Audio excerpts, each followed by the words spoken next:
you looking at, mother? Get the off me. Hey, what the you look? I need my $20. $100. No, Mom, calm down. From crazy intense fights to mind-blowing brawls.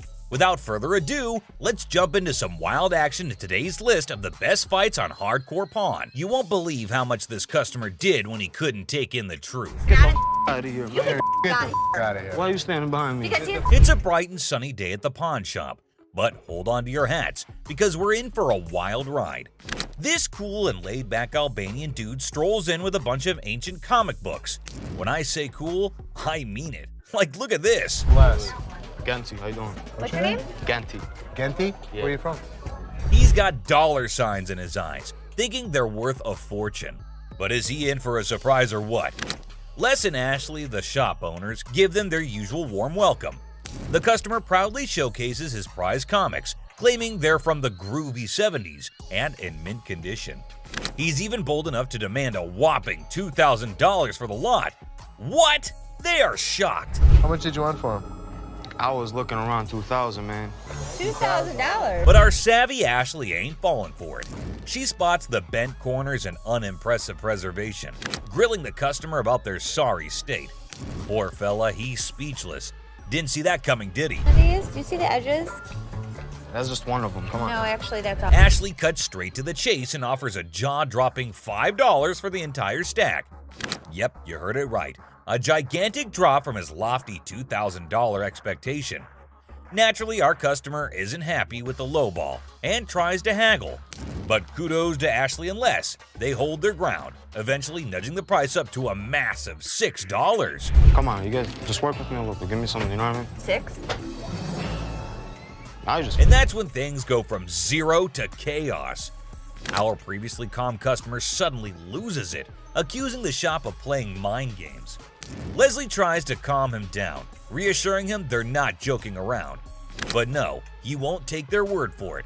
He insists on verifying the authenticity of the comics, and Ashley's response takes him to new levels of shock. From the 1970s. So am I. I don't give a where you. Oh boy, buckle up, because it's all downhill from here. The customer starts swearing up a storm, slamming the table like a man possessed. He's convinced he's being duped, and boy is he fuming. Like you're playing me right now, because I know this is worth way more than $6. The situation gets so out of hand that a burly bodyguard has to step in and escort him out. But wait, there's more. Right before leaving, he pulls a move that really ticks off another customer. Talk about adding fuel to the fire. Get the off me. Hey, what the you look? Come here. Next thing you know, we're witnessing an impromptu street brawl right inside the shop.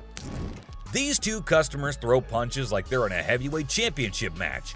And let me tell you, it's a hilarious sight to behold. Come on, fuck me. You little bitch. Eventually, the bodyguards swoop in like superheroes and drag both fighters out. Man, talk about a show. After the dust settles, our Albanian friend tries to save face with a final quip.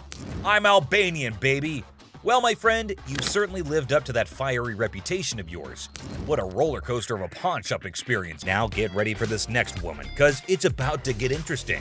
So this lady is trying to make some money by selling these coats to cover her bills. But honestly, the coats didn't look too great, and neither did her chewing. 415. Is that what you said?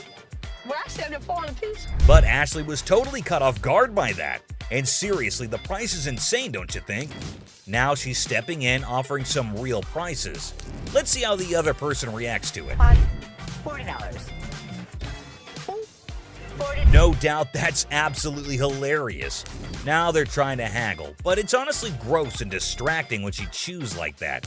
I mean, check out that silly behavior. How's that come? So the bodyguard is clearly here to kick her out, and you won't believe what she pulled off. Boy, I like big boys, yeah. You know, climb up on you, huh? That was just plain weird. But the next one is even weirder, believe me. And speaking of flirting, this next customer is on a whole new level. She's got a necklace in her possession, so she's not showing up empty-handed. But here's the twist. She's actually here for Ashley, or something else. Could it be her sneaky way of striking a deal with the pawn shop? She's got a good personality, and she's so sweet. Oh, snap.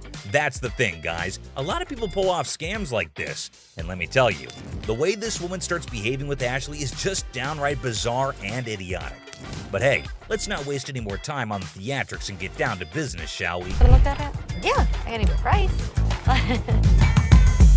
I adore. Now Ashley's starting to feel a bit uneasy with this whole situation. It's not every day you encounter someone acting all creepy when you've never even met them before. And here's the kicker.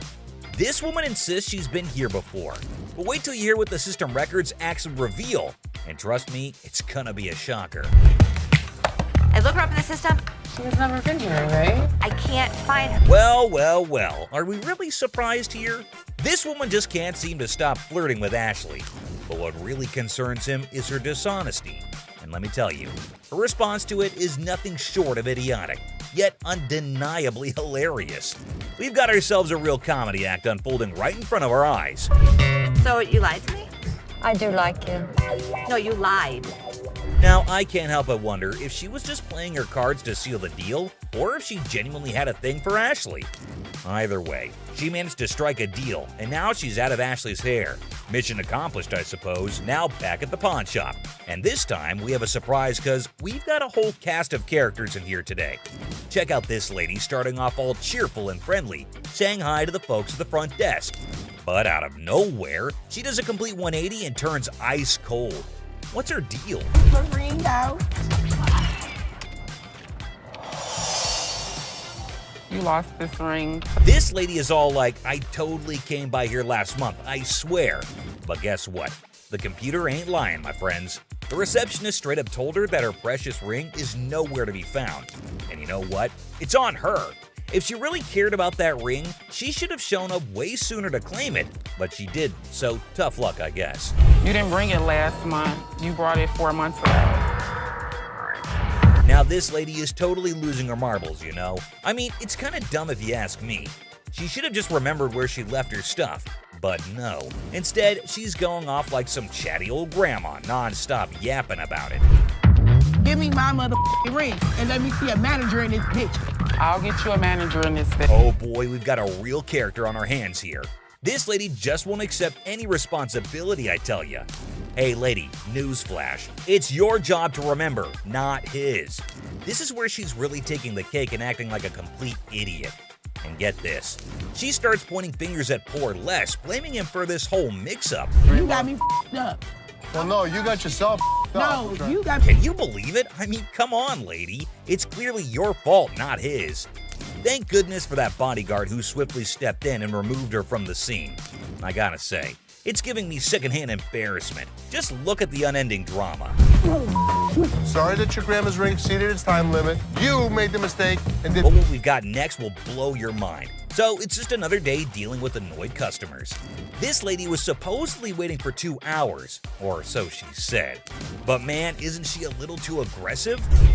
Oh, you gonna ignore me. Can I get some help? Now Ashley jumps in to handle the situation, but this lady won't even let Ashley speak for a single minute. Such a big mouth.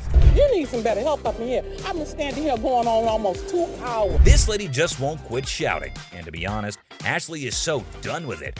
But you won't believe what this customer does next. It's seriously shocking. Because He told me.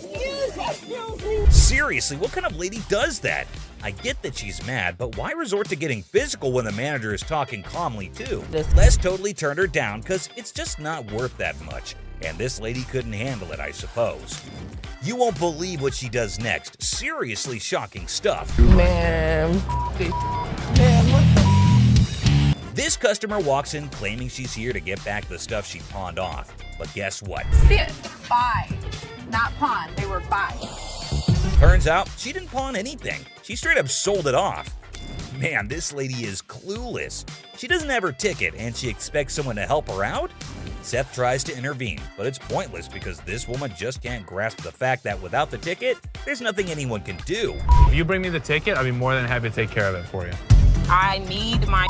Show me the ticket. I don't have my ticket. Now she's all paranoid, thinking people are trying to deceive her, and she's planning to take matters into her own hands. Uh-oh, that can't end well. At this point, it's best to just walk away, lady. phone call. A little phone They'll call? be up here to handle y'all, mother. Who are you having? This lady is refusing to leave until her brother shows up to give the pawn shop owners a beating. How messed up is that? Seriously, this woman needs to just shut up. Better be ready. For what? Because my Better brother's be gonna ready come up here and to handle do you. what? And there you have it, ladies and gentlemen. These were just a few of the characters who made it onto our Idiot of the Day list. What do you make of all this madness? We want to hear from you. So Hey, you the owner? Check this out, man. I can turn around that paper there. What's up with that? $25, man. Come on. Man, step your back, man. Step back. Man. Come on, you gonna talk to me? Orderly, I'm speaking English, just say. You get it? I ain't got no receipt, man. Well, how can I give you another unit, another game, if you don't Because have I this? bought it from here, man. I bought it right over there. I will be more than happy to exchange it for you. The customer's mad because he wants a refund for a game but forgot the receipt. Les tries joking around, but the guy's still upset. Things get a bit funnier as they go back and forth, with the customer threatening to jump the counter. But Les stays cool and sends him off with a witty goodbye. What, am I supposed to carry it with me? Give me my money back now. I can't have that. I don't know if we did it. I don't know if he did it. I don't know if he really bought it from us. But because he was so irate, he had to go. We're going to go right here to the No, refund. I ain't going over there. Do you want it? I got. Get off me, man. You going? You ready? You ready? You going? Get off me, man. Let's go. Let's go. Les attempts to reason with the customer, offering to exchange the game if he brings the receipt. However, the customer's stubbornness escalates, threatening to leap over the counter, adding to the absurdity of the situation. I ain't going nowhere. Have a nice day. Have a receipt. See you later. Bring the receipt. Bring the receipt. I don't want this place. We don't like you either. Man, keep the game. Thank you. Merry Christmas. You got a bad attitude. As the confrontation reaches its peak, Les decides to escort the customer to the refund department. The customer's resistance continues, resulting in Les ultimately dismissing him with a sarcastic farewell, ending the encounter on a humorous note. He asked for $200, but no, it's not going to be a good deal, and they told him to leave. The man in need got a severe shock and held up the poster thinking. Les again said that they can't pay more than $100, and after some time of quietness, they agreed to the deal. Finally, the happy deal was made.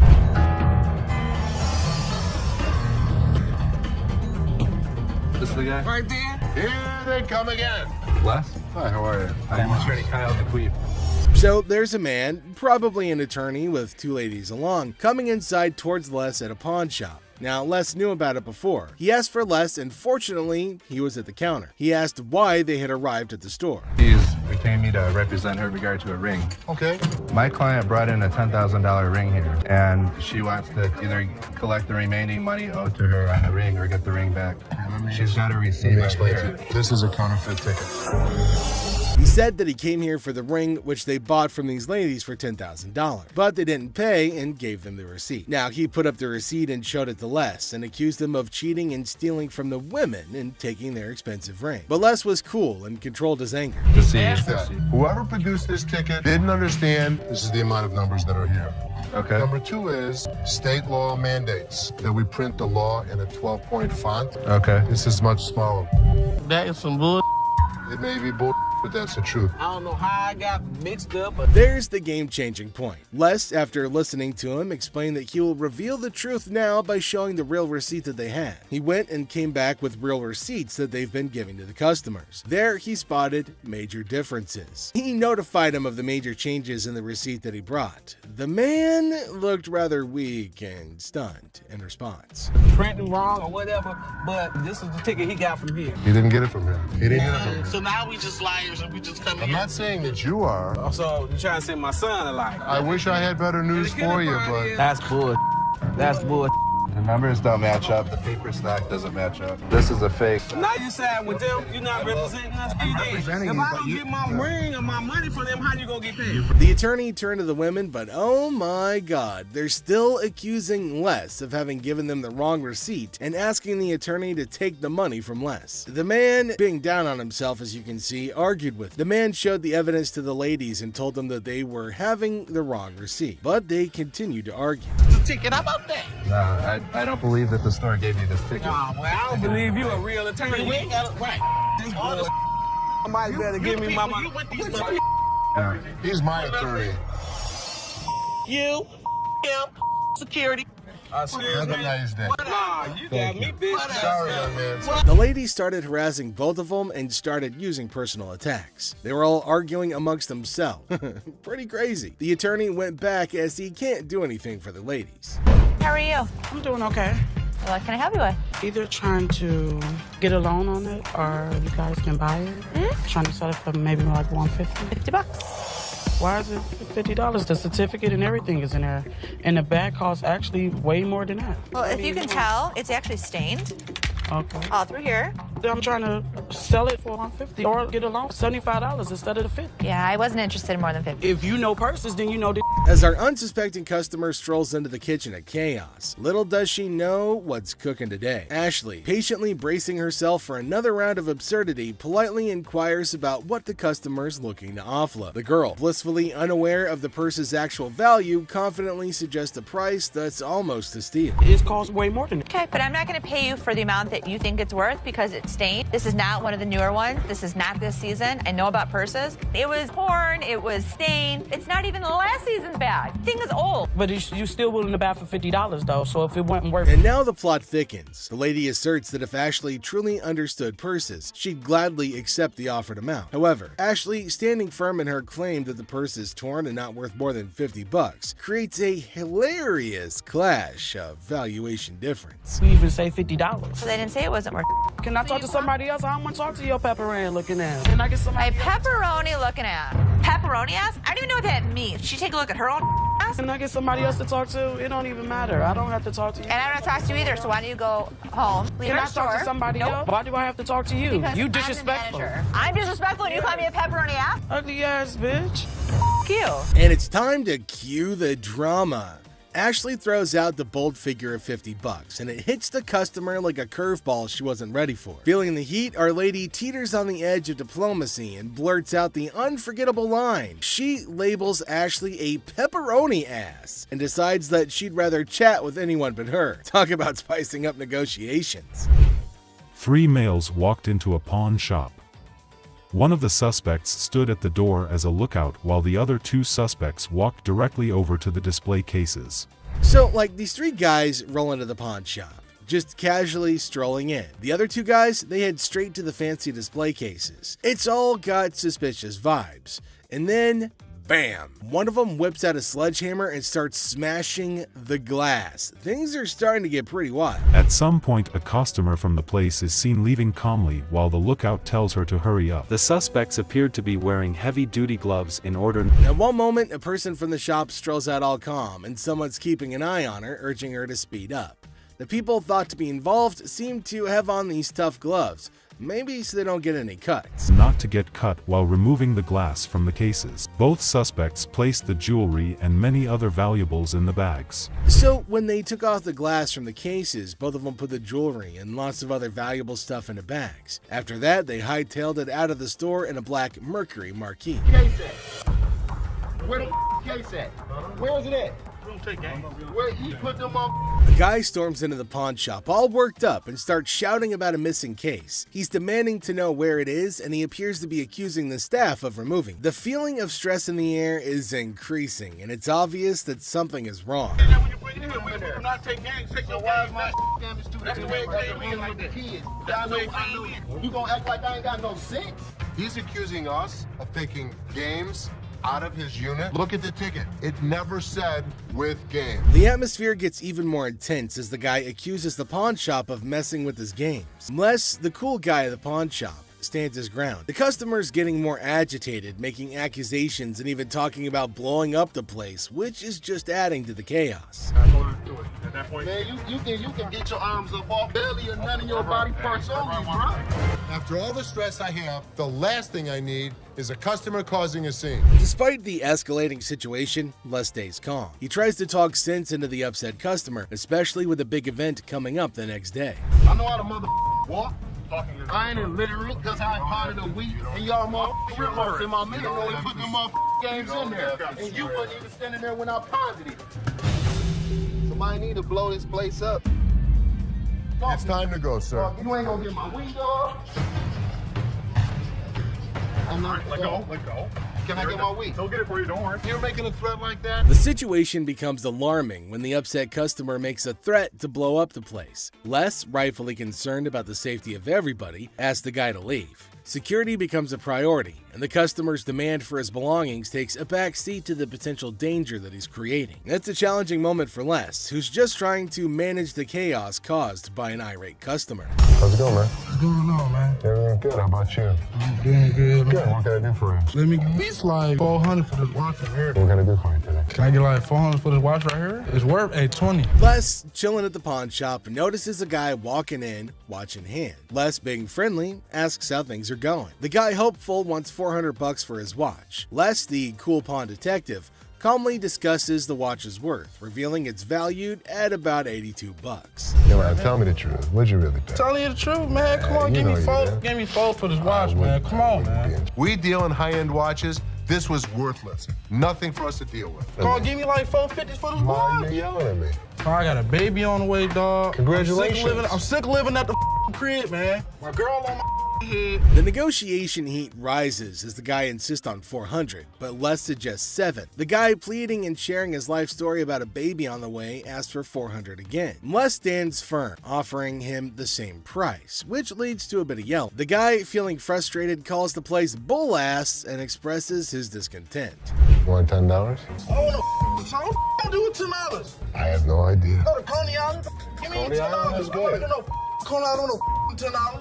Got a baby on the way. They gonna do this to me, dog. What you looking like a crazy fool? The tension escalates, and the guy feels disrespected, using strong words and even threatening Les. Les, staying cool, suggests maybe he should have been given $400, hinting at a broken lamp that needs payment. The situation gets intense, with the guy considering if he should have taken the deal. Cash for this watch, man. 400? Oh, I'm sorry. This is a bullshit ass place, man. This whole ass place, dog. Excuse me. You call it what? You call him a bitch? You? I'll knock you the out. You don't know who you talking to. Tell me. Dog, don't touch me, homie, dog. Touch me, dude. Then maybe he would have been able to pay me for the lamp that he broke. Yo, I'm off you, dog. The guy, still upset, leaves the shop, but not without some fiery words. Les reflects on the encounter, realizing maybe he should have given $400 to avoid the chaos. The drama ends, leaving behind a mix of emotions and a used watch. Life at the pawn shop remains unpredictable and full of spin.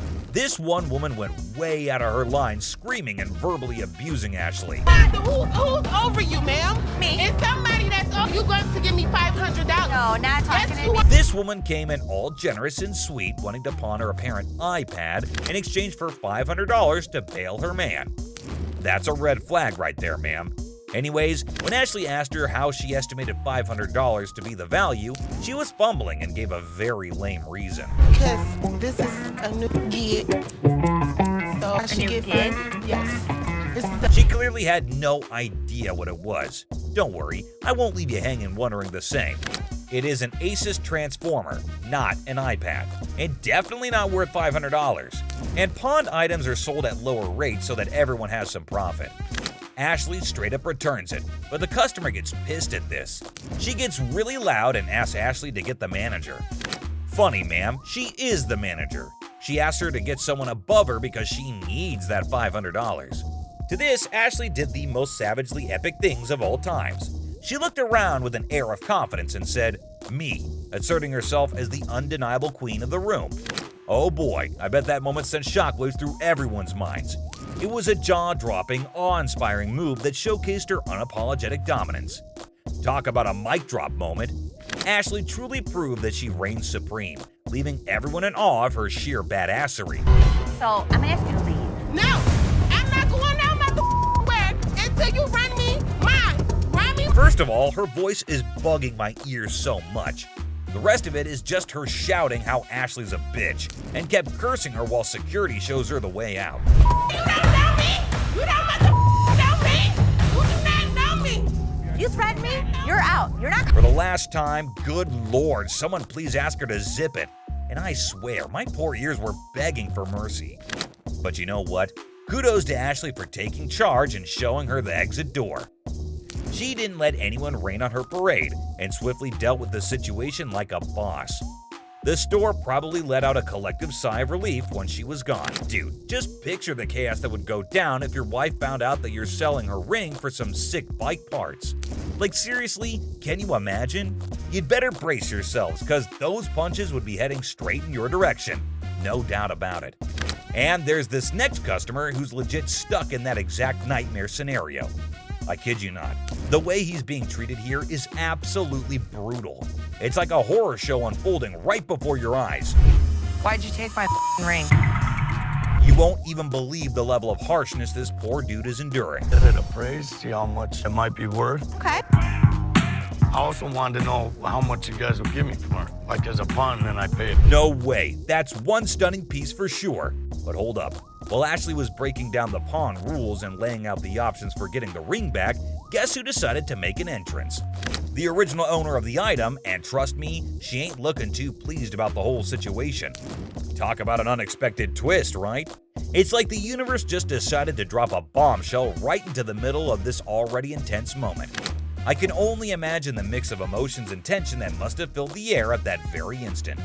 Now, it's going to take some excellent smooth talking and problem-solving skills to navigate this sticky predicament. Let's hope Ashley can handle this unexpected twist like the boss she is and help ease the tension in the room. Why'd you take my ring? Get bike parts? No. No way, dude. You can practically feel the heat radiating from her furious gaze. And honestly, can you blame her? Imagine finding out that your partner was about to pawn your precious ring without even giving you a heads up. All for some silly bike parts. That's a recipe for disaster right there. The sheer disbelief and anger in her eyes must have been off the charts. It's like a volcano of emotions just waiting to erupt. I can almost hear her thoughts screaming, "How could you even think of doing something like that behind my back?" And let me tell you, that kind of betrayal cuts deep. It's a breach of trust that takes some serious mending. But hey, maybe there's a chance for redemption here. If this dude's got any sense left in him, he better step up and start doing some major damage control. But man, it's gonna be a long and bumpy road to recovery. In the meantime, hang tight, my friend, because this roller coaster ride is far from over. Boom! Punches him, and I am done. No doubt about it, that punch was a real knockout. And honestly, he had it coming. It was beyond immature and disrespectful for him to even think about pawning her ring without her consent. Talk about a major breach of trust and a surefire way to ignite a firestorm of frustration. But let me tell you, the way she unleashed those two punches, it was like a burst of pent-up anger and frustration exploding in the air. You could practically feel the intensity of her emotions in every swing. She wasn't holding anything back, that's for sure. I can only imagine how fed up she must have been. Sometimes emotions can manifest themselves in unexpected ways, and in this case, it was through a powerful punch. The woman asked Ashley to give her the ring back, and she asked for it quite furiously. Just give them the ring. All right. Thanks. Okay, hold up. Let's get the facts straight here. What Ashley did wasn't some mean girl behavior, alright? She was just trying to get some clarity, you know?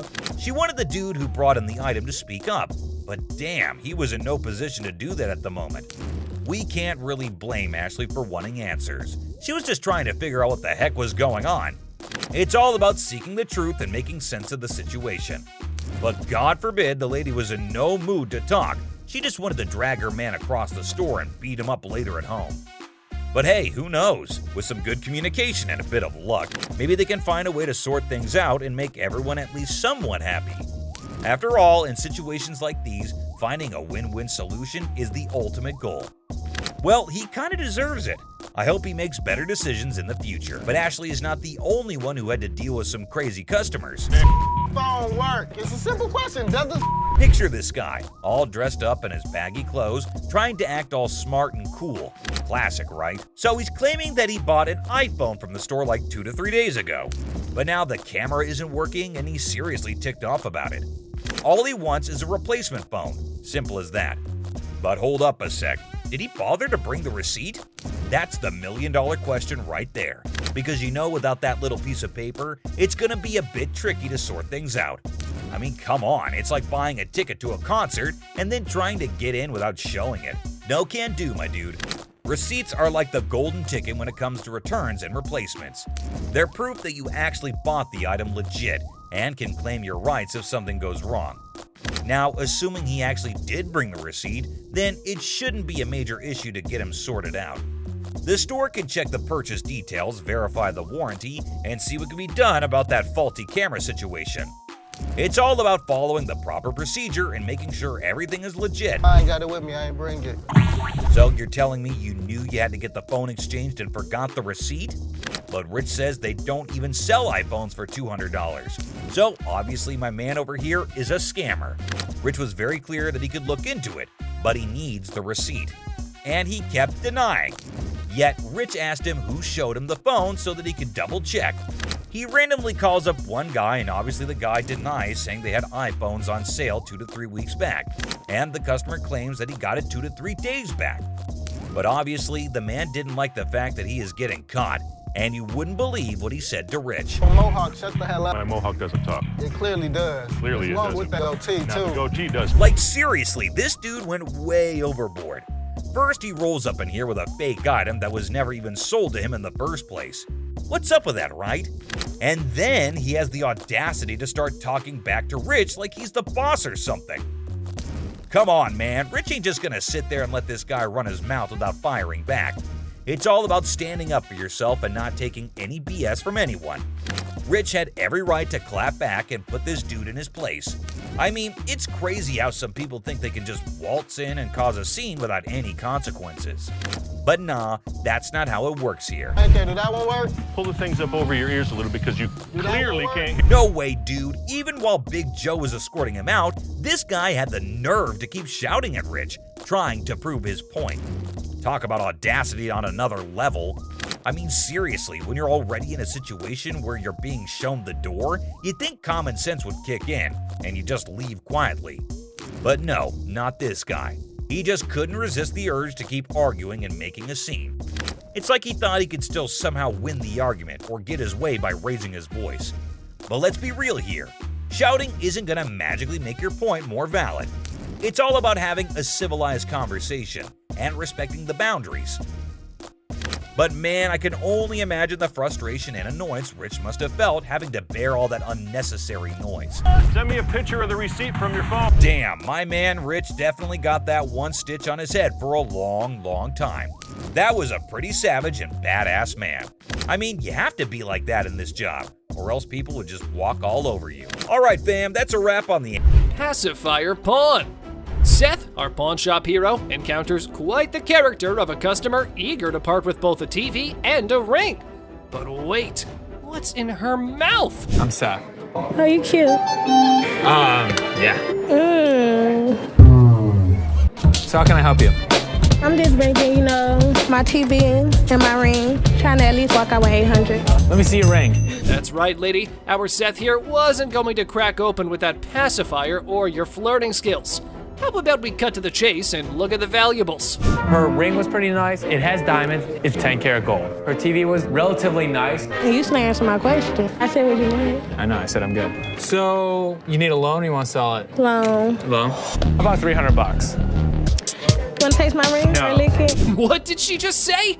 Well, even if the sun rises from the west, I ain't putting that in my mouth. How about we look for someone who might? Would you suck on that pacifier for $20? You can lick it. I know you want to. Yeah, you. Ready?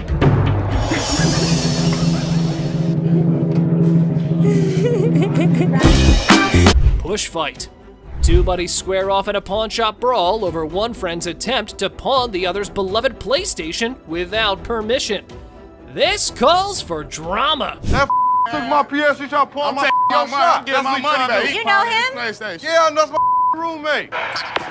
He tried to pawn my your shop, try to get some money off, but I want my PS. He owe me my is mine. My back. Hey, do me a favor. We're not gonna scream, okay? What's happening here? This ain't your hotel room, spoiled punks. You're just creating a ruckus. Y'all better watch that tone and listen to the pawn majesty. Angelo, Steve, is that his? This between, yes or no? I mean, we just trying to handle it ourselves. That's fine. Steve, I'm gonna ask you one more time. Is it Angelo's or yours? It used to be his. Okay. He owe me money. What I supposed Steve? to do? We pay bills. Coming You on ain't this, saying. Tell you what I'm gonna do with it. all my I'll tell you what I'm gonna do. Alright guys, you probably want to take your business outside, because there are some customers here who are not in a mood to listen to your story. Come take Can I see it? Come with me. You know, I'm a pawnbroker. I'm not a kindergarten teacher. You guys go talk about it amongst yourselves, and when you figure it out, then come back inside, okay? Until then, I don't want to hear you arguing. You grown men, not kids, go on. All right. Free grab. The girlfriend decided to pawn her boyfriend's Xbox, and now he's on a crusade to rescue it. Lesson learned, right?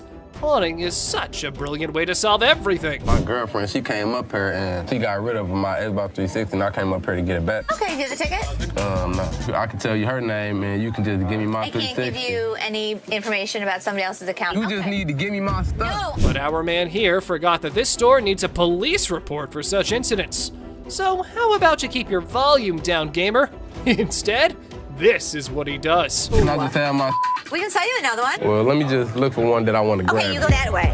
Wait, right what here. 360 there, and bro? I'll sell you one. Stop right here. No, ain't no And I'll selling. sell you one for $200. No, I can grab one for free. Excuse me? Yeah, you can heard. do what? What in the world was this dude thinking? He was running around like it was a jogging park.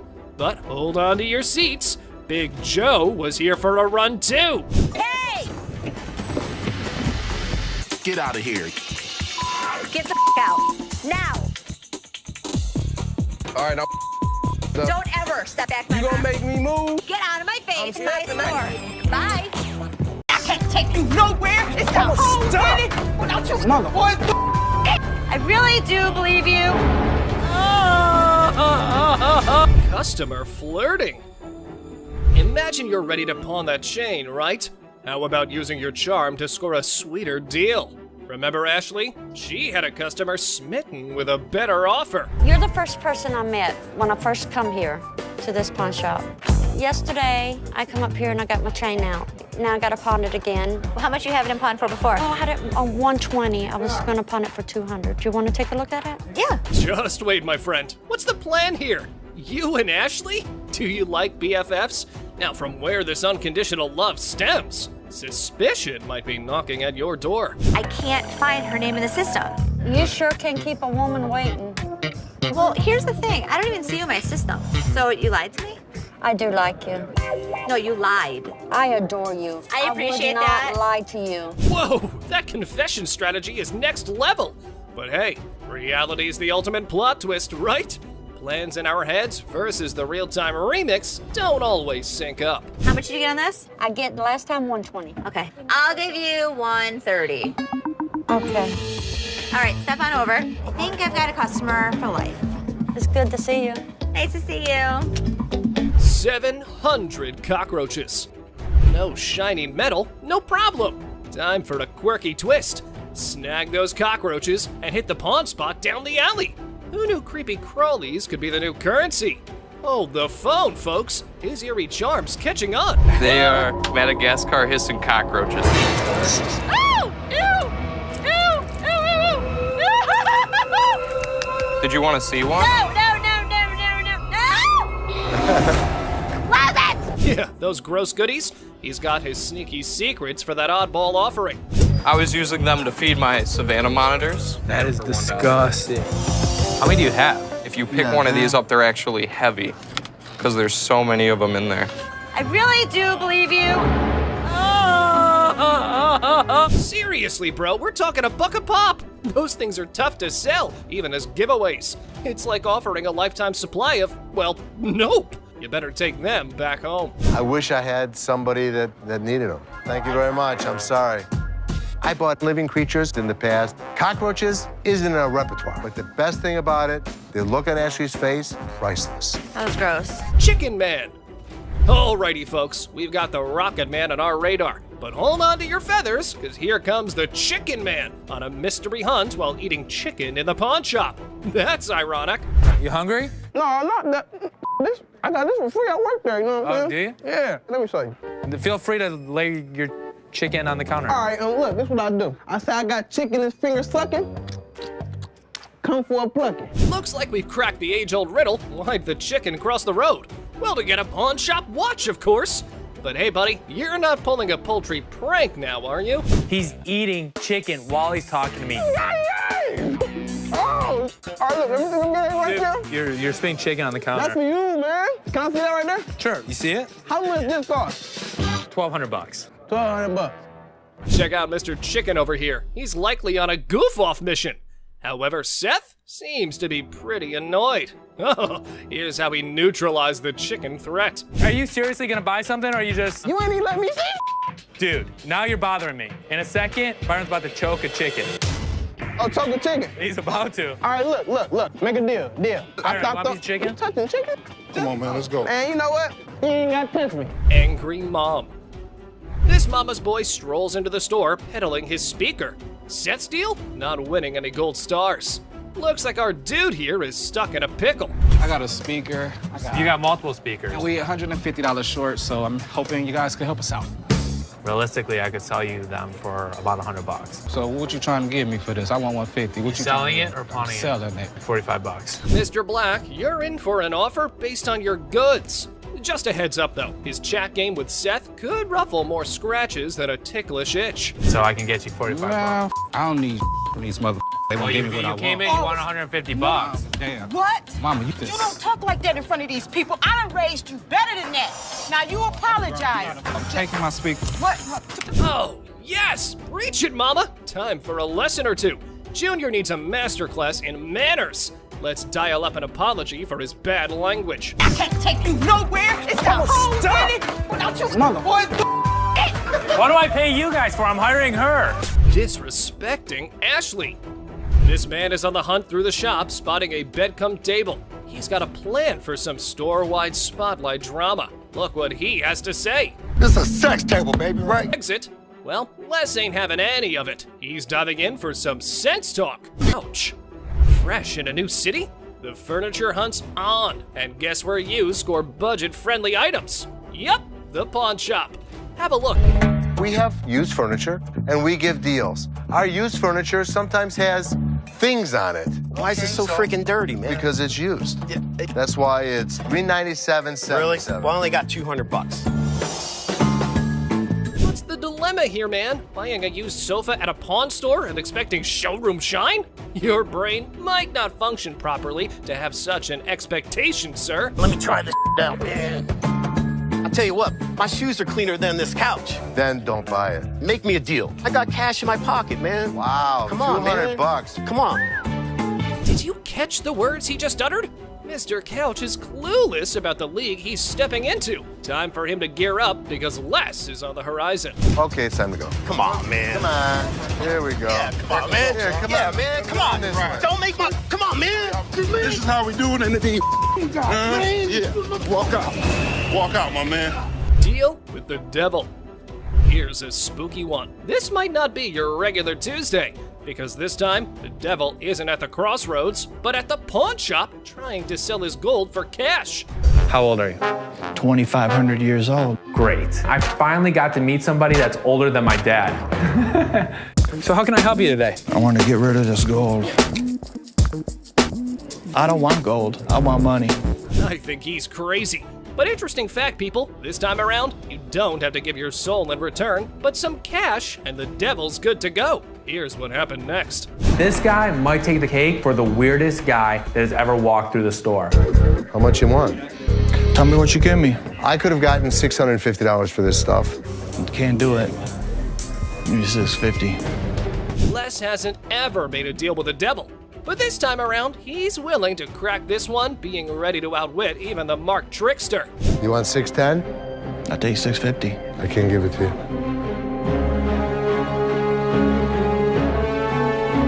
I guess we don't have a deal. But here's the kicker. It's not about something he wants to buy or pawn. Now, you might be wondering, what on earth set him off then? Well, keep watching to find out.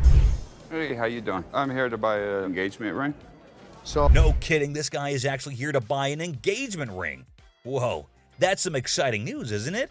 Les coolly presents a selection of engagement rings, and you'd think everything would go smoothly, right?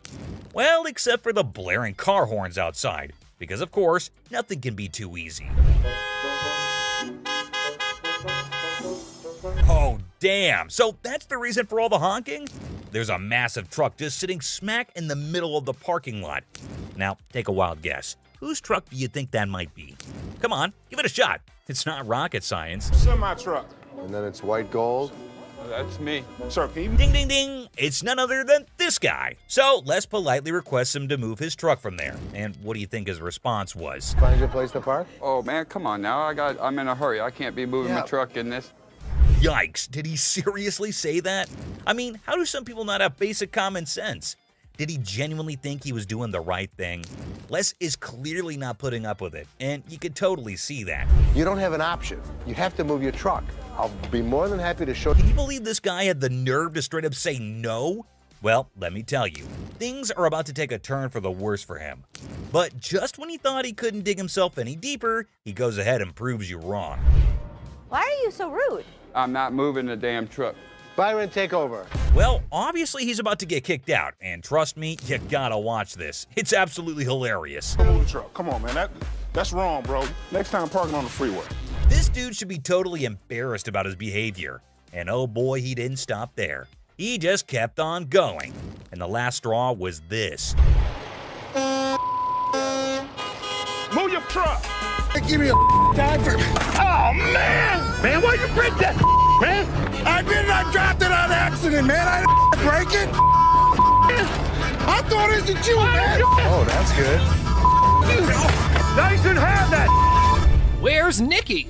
The lady has arrived at the pawn shop saying one of the workers valued her earrings, and now she's just demanding the estimated price.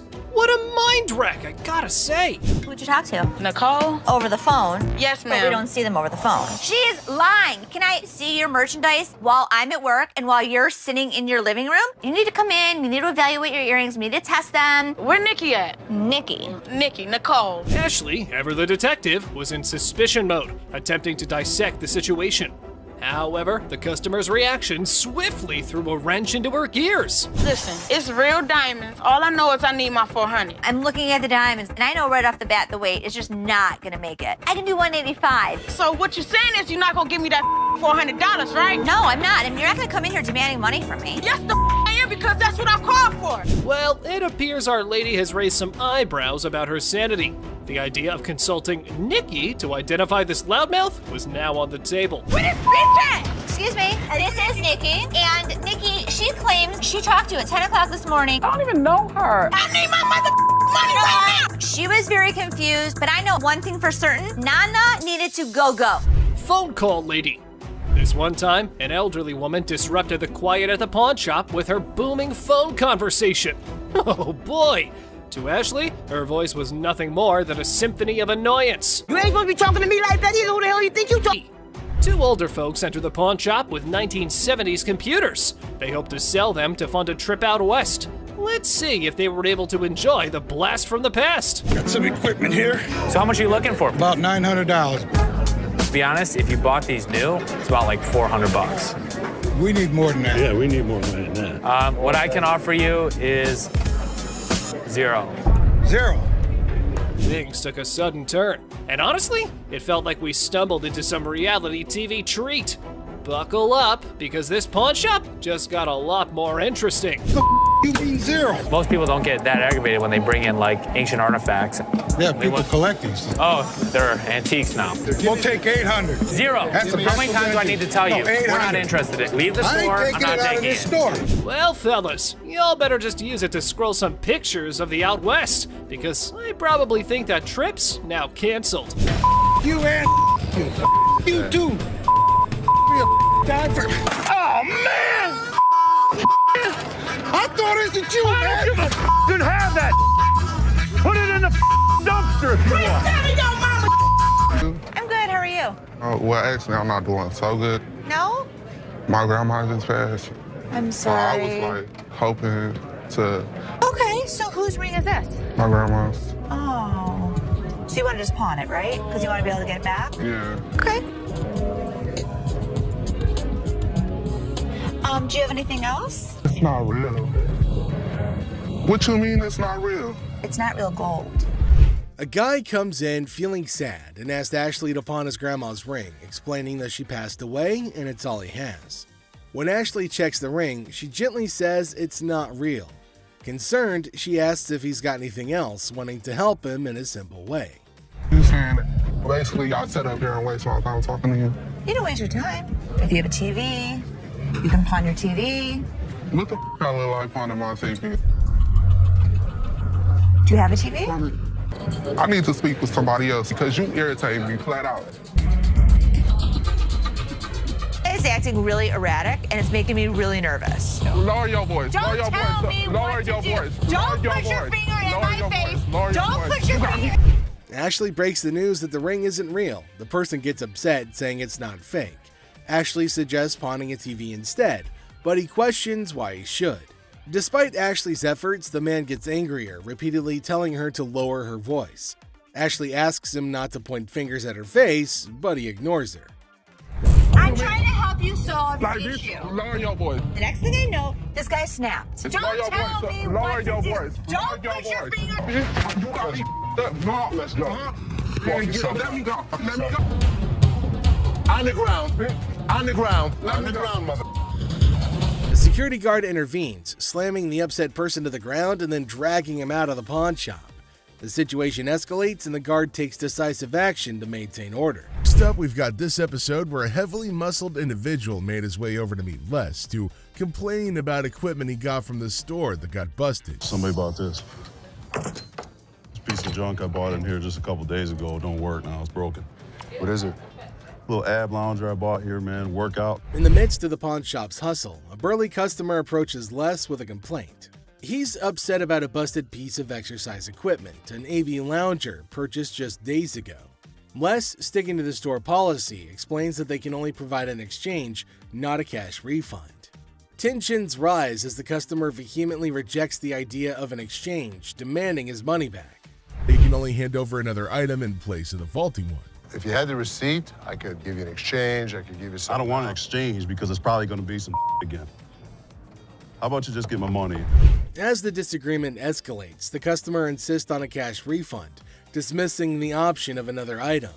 Les faces a dilemma, stuck between policy and customer satisfaction. The clash intensifies as the customer becomes forceful in his demand for a monetary refund, setting the stage for a heated confrontation. Les could match him word for word without fear. Better be some money. Or what? Or what? There's going to be a problem. How about What that? kind of... Les, accompanied by his trusty companion Byron the Snuggle Bear, stands his ground. The customer challenges Les with threats of problems if he doesn't comply. Unfazed, Les maintains his position, asserting that the store's policy is non-negotiable. The heir becomes charged with confrontation as both parties refuse to back down. I don't need food. As things got super heated between Les and the customer, Byron tried to step in to calm the man down. As the situation reaches a boiling point, Les and the customer engage in a verbal showdown. The customer grows increasingly forceful and Les warns against physical contact. Byron attempts to mediate and calm the customer, but his intervention takes an unexpected turn, adding a new layer of tension to the already heated exchange. Come on. Really? The confrontation takes a risky turn when the customer, ignoring Les's warnings, attempts physical contact. Byron, in a misguided attempt to intervene, escalates the situation further. Les stands firm, refusing to be intimidated while tensions continue to rise. Les questions a man's marriage. Les uses a customer's words against her. There's trouble in the office, but Les reminds Seth that he's the boss. Les kicks off the day questioning a man's marriage, using customers' words against her. Trouble brews in the office, but Les asserts his authority as the boss, teaching a disrespectful man a memorable lesson. Les shows that he's not just a pawnbroker, baby. He's a boss in control. Here are savage Les Gold moments. It looks like Les is more interested in this man's marriage than his business. Les woke up this morning with the urge to roast someone, and of all the people he could roast, he picked this guy. Things take an unexpected turn. Now, in a surprising twist, Les dives into the man's marriage, leaving everybody shocked. Les humorously challenges the man's absurd scenario, roasting him in a way that only Les can. The man's attempt to buy an anniversary present with his wife's jewelry backfires, adding a touch of humor to the pawn shop drama. Get a watch for my wife's anniversary. Oh, it's not your anniversary too? Well, yeah, it is mine too. How many years you been together? 25 years. Oh, okay. How many good ones? So how did you get these? Well, we were going through some of her jewelry. And she said, this belonged to my grandmother. They're not real. Les posts a customer's watch request, questioning the authenticity of the jewelry. Unfazed, Les detects the fake and confronts the customer's peculiar anniversary gift plan. The customer tries to defend himself, but Les, in his signature style, keeps it real and uncovers the truth behind the fake jewelry. All right, hold on a second. How come the old man wants to buy his wife an anniversary present with her own jewelry? That is one hell of a ridiculous scenario. What this man could have done at this moment is leave. But nope, some of these customers love to start drama. This is older than both of us. It probably is. But it was fake when it was made, and it's still fake. Les faces a customer who crosses the line, insulting his family. For the first time, Les takes matters into his own hands, delivering a stern warning. The tension rises as Les draws the line, showcasing a side of him that won't tolerate disrespect towards his loved ones. Man? Okay, I've seen your wife. Listen, mother, there's two things you don't talk about. What's that? My wife and my family. Oh, so here's the deal. For a moment, we thought...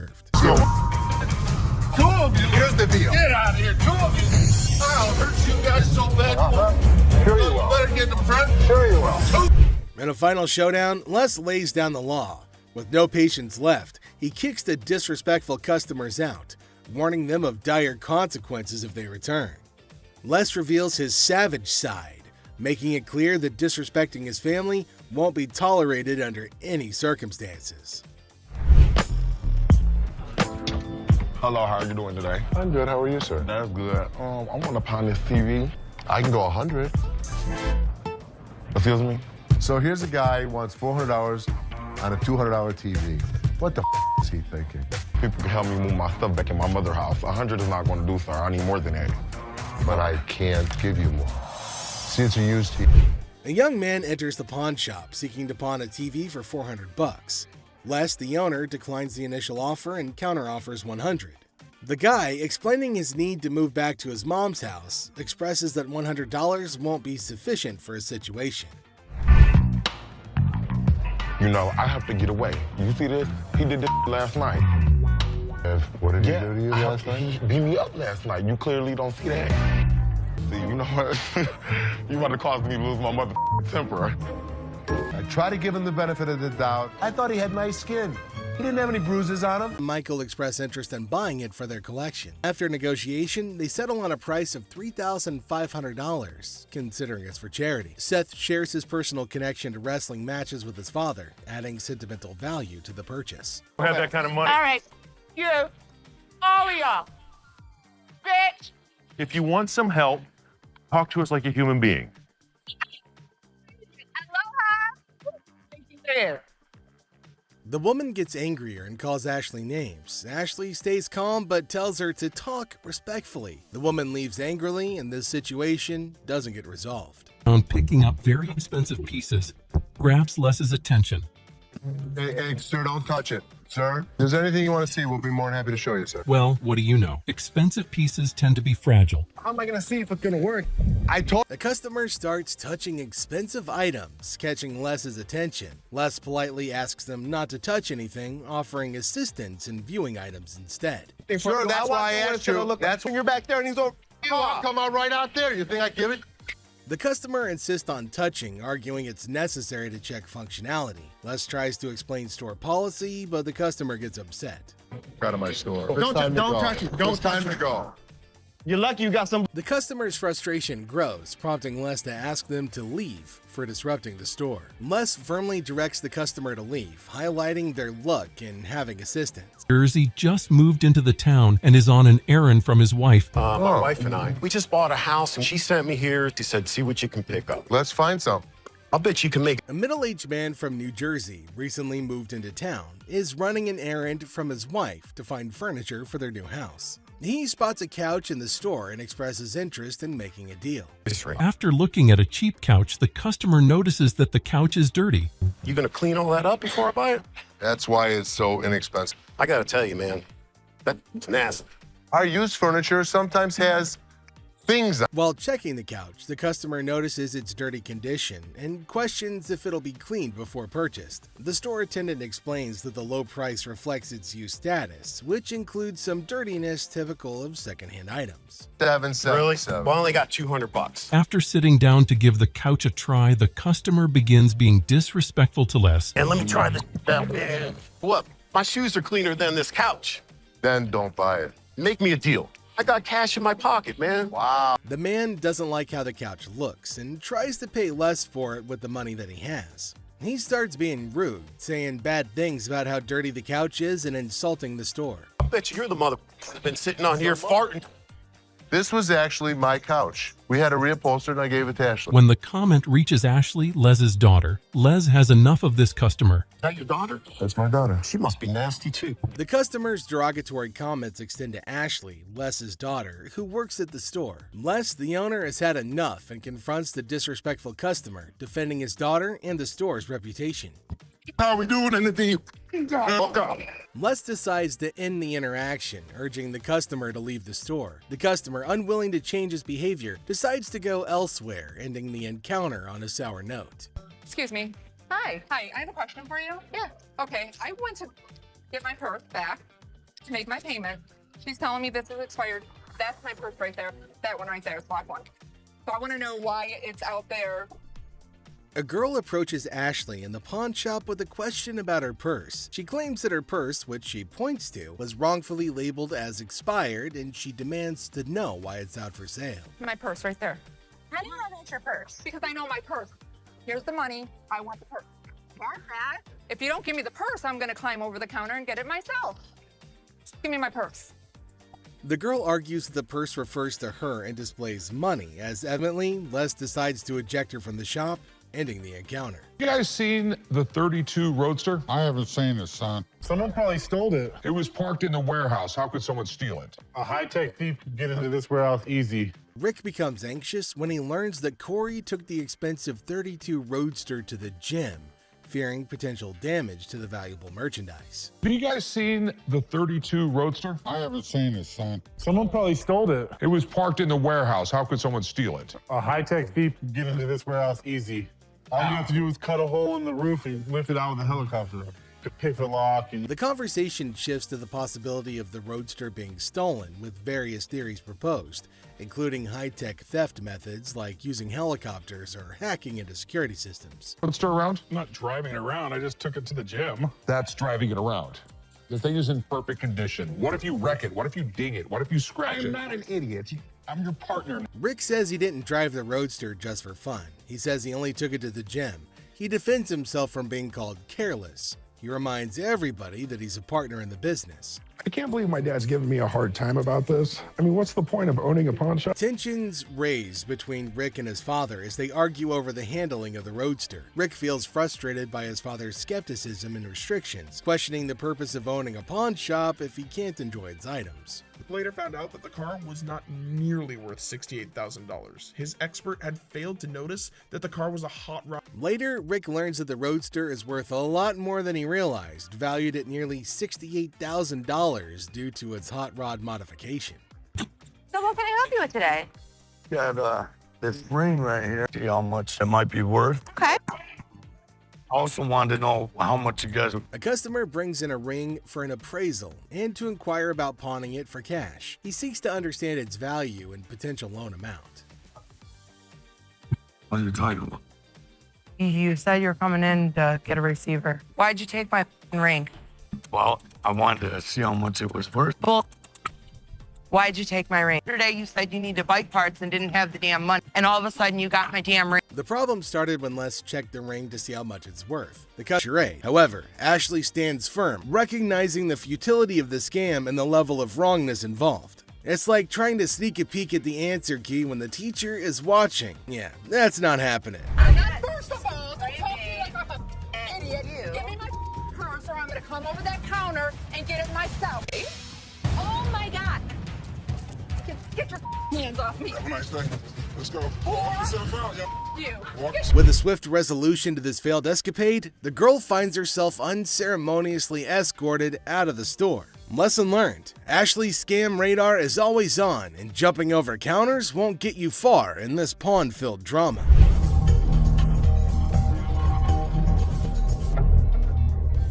All right, deal. I think I got a good deal, and I know I'm gonna be able to make some money on it. I can't believe you spent that much. Whatever, Ash.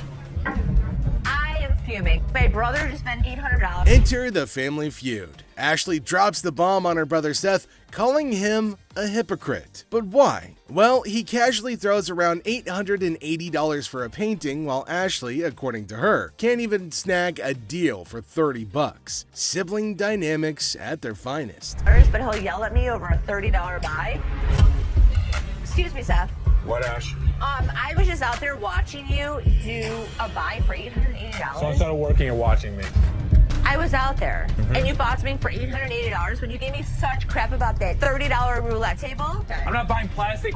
I'm buying stuff that we can actually resell without a problem. We'll never resell that. They will sit in the back and rot. Are you kidding? We'll put it around the third corner. We're gonna make $1,000 plus on the deal. Really, Ash? You know I'm gonna be upset. The plot thickens as Ashley confronts Seth about the apparent double standards. She probes into the intricacies of spending $880, questioning how bad it could be. Seth, in classic sibling fashion, argues that his purchases are all about resale value, a concept he conveniently forgets when it comes to Ashley's shopping habits. According to him, he's the revenue guru. You are just a hypocrite. She was just being ridiculous. I just want her to stop talking. Ash, what do you want from me? Apologize to me. Apologize? Apologize because you're such a hypocrite. You know what, Ash? I'm sorry. I'm sorry that you're a bitch. You, Seth. You're such an ass. I am not going to forget the situation anytime soon. Seth better watch his back. Things heat up as Ashley demands an apology. Seth takes a nosedive into being the ultimate a-hole, apologizing for an $880 buy. Oh no. Instead, he hits her with a sorry not sorry for her supposed attitude, topping it off with a charming label. Well, let's just say that it rhymes with witch. Sibling rivalry reaches a whole new level on this show. Two guys out here that are saying they were scammed out of their laptops and that whoever did it is working with one of our guys. You want to come out and talk to him? All right. Thank you.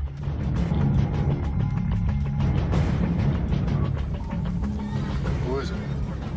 Les is hit with some unexpected news. A few guys claim that they've been pawned by a girl from the staff. Les, ever the detective, approaches the situation with a mix of suspicion and humor, wondering aloud if he's either unintentionally swindling customers or if bizarre customers have taken up a new form of thievery. Tell me. She pawned 2 of our laptops, and she told us she was gonna bring them out to the back. Some of it, yeah, we don't. Okay, wait, you pawned something? Yes, she had to take it to When us. did you pawn it? Today. Today, She okay. had to take it to us. And the money? Yes. These two kids come in and talk about have some girl pawned 2 laptops. The plot thickens as 2 disheveled DJs step into the scene, laptops held hostage. The atmosphere turns somber as the weight of the situation sinks in. It's a strange occurrence that has everyone wearing expressions of confusion and concern. Les, with his seasoned cool, casually queries about the laptop's ownership, revealing they're registered under the mysterious girl's name. Split the money 3 ways, and one of my employees was gonna walk it out the back door. Either this is a new way for my employees to steal from me. To contact the owner because we want to. I am the owner. I'm just trying to switch the ticket so she can't have them. And it's in her name.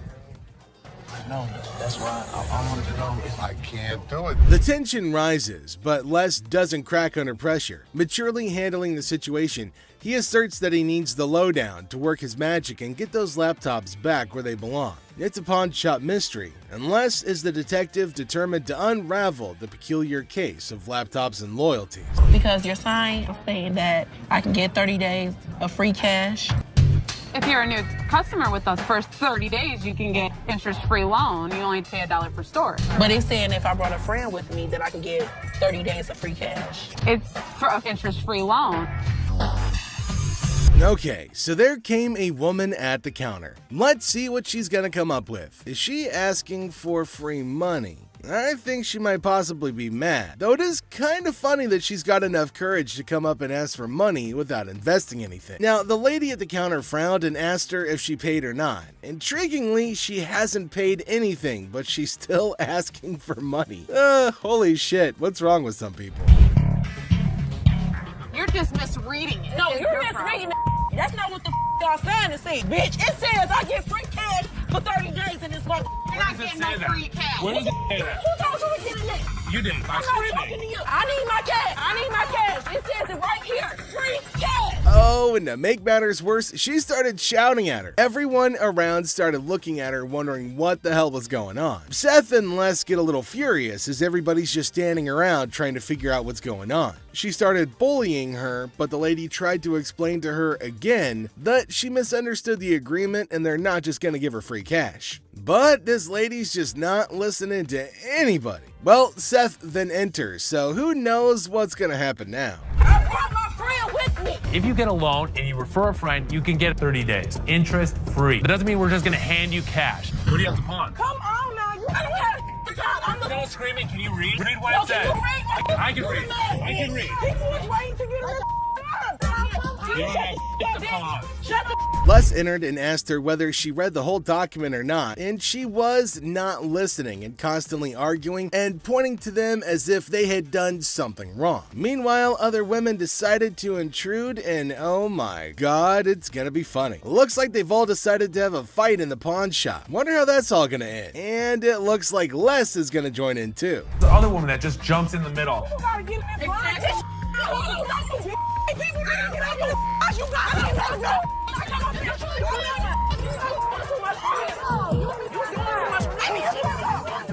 Leave me on the line, bitch.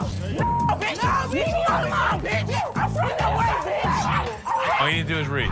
Now see the other women get in and start shouting at her as everybody behind her was waiting for her to get out of the queue. So they started fighting and now they're all having an immense fight. Everybody around is watching and laughing at them. Well, the guard had to go and break everything up. Well, at least they're all gonna get treated the same way, especially the one who created the mess. Pretty sure they're gonna hold him up and throw him out. And there they go, they're still shouting and fighting with each other as well. They really wanted to go at it, so we let them go at it in the parking lot for a little minute. All I saw was ass cracks and elbows. They were sent outside and they started beating on each other, holding each other by their hair and hand. They beat the crap out of each other and people around them were just watching and waiting and having a curious but funny conversation about their nonsense. Talk about a hella cringe episode. It's Robert. Nice to meet you. Nice to meet you, Dennis. Yeah, I got an item here. You might be interested in. Okay, so there's a guy coming into the pawn shop with something in his hand, maybe a poster. But what's it for? He came to Seth and the other man and showed them this poster. Now it feels like they're interested in it and there might be a handsome deal between them. Detroit Lions players had signed. Did you drag it in? So during the flood, I seen it down there, and that's when I pulled it out. She went down there and she supported these people, and while she was walking the picket line, she would have gathered signature. You got Williams over here. That's what, Steve Farkas? This is the first time a guy actually brought in and I just got on the picket line because I'm on strike right now myself. We've been on strike for almost 3 months now. $1,000. He started describing the poster that's mainly about the protest of people in history, and it's got lots of signs of well-known people and has got a lot of worth. He explained everything in one go and demanded a heavy amount for it as it was really valuable to him. Seth told him that it's got some stains on it, and it's no doubt the same poster of historical strike, which made it worthy, but for him it might make a lot of difference. Hate the condition of it. I understand that. You gotta understand when it comes down to collectors, everything is about condition. Absolutely. And I'm sure if your dad saw this, jump on the heartbeat.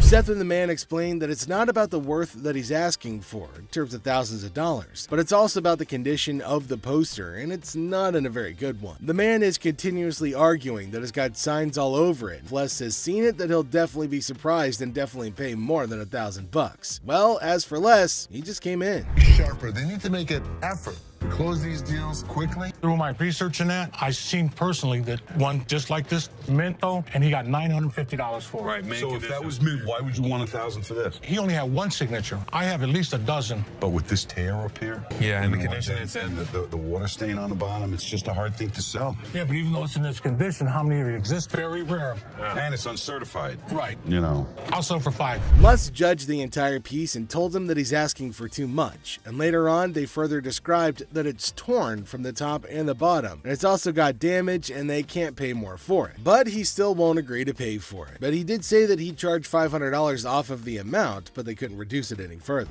value. Let's make a deal. $75? No way. Who's gonna buy it from you? I'll just put it back in my basement, let it collect dust. Offering you just $100 cash money right now wouldn't make a difference, you're saying? 200. Nobody in life is ever gonna offer you more than us. According to Seth, it's a historical and cool piece and might be a profitable deal for them. So he asked the man if they'll pay $750 for it. But the man was stunned and said that they're paying too little. He said that you should pay more, but Les is arguing that no one can pay you more than this. You change your mind, we'll honor the 100. Which would you prefer, 520s or a $100 bill? 520 seems like more, wouldn't it? 520s. That's to me. 520s right now. 100 hours. Take it or leave it. 520s. Got a deal. $100. Thank you. All right, man. Thank you. There's no question. It's a one-of-a-kind piece yet. It's a little bit of damage on it, but it's got a lot of autographs. I know we're going to make a profit. He asked for $200, but no, it's not going to be a good deal, and they told him to leave. The man in need got a severe shock and held up the poster thinking. Les again said that they can't pay more than $100, and after some time of quietness, they agreed to the deal. Finally, the happy deal was made.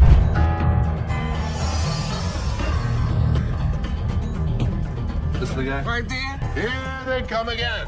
Les? Hi, how are you? I'm Attorney Kyle DeQueef. So there's a man, probably an attorney with two ladies along, coming inside towards Les at a pawn shop. Now, Les knew about it before. He asked for Les, and fortunately, he was at the counter. He asked why they had arrived at the store. She's retained me to represent her in regard to a ring. Okay. My client brought in a $10,000 ring here, and she wants to either collect the remaining money owed to her on the ring or get the ring back. She's got a receipt. Let me explain to you. This is a counterfeit ticket.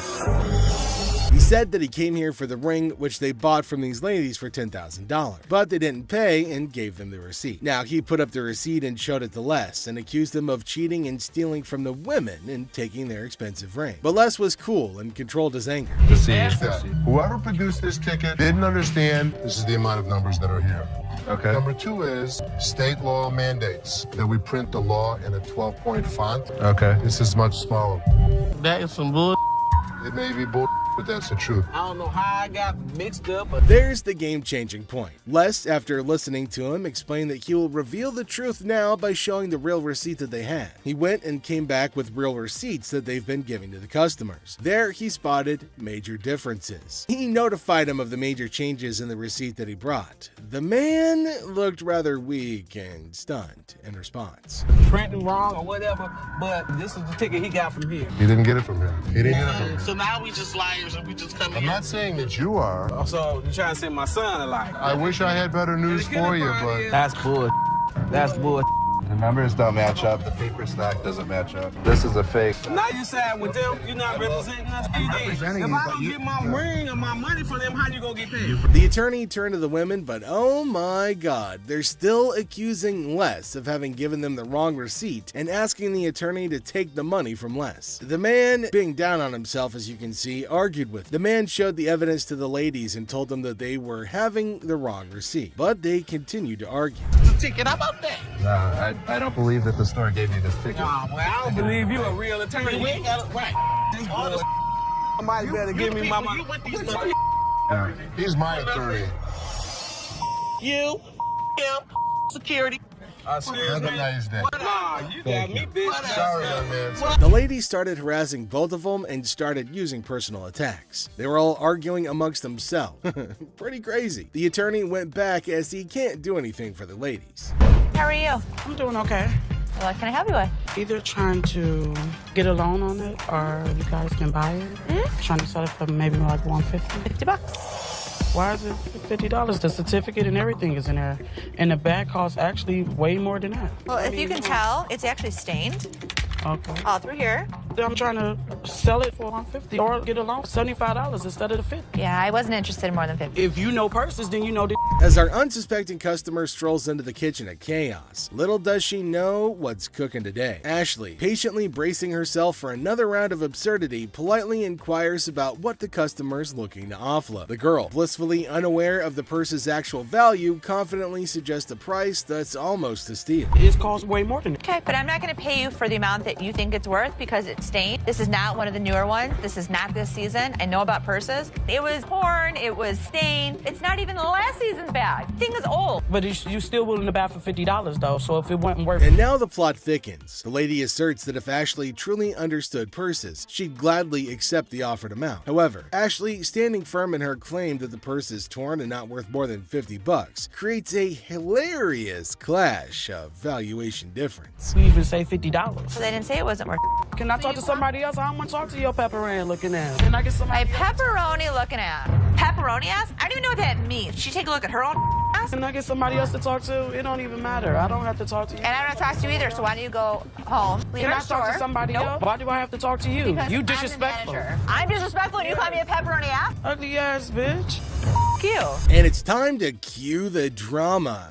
Ashley throws out the bold figure of $50, and it hits the customer like a curveball she wasn't ready for. Feeling the heat, our lady teeters on the edge of diplomacy and blurts out the unforgettable line. She labels Ashley a pepperoni ass and decides that she'd rather chat with anyone but her. Talk about spicing up negotiations.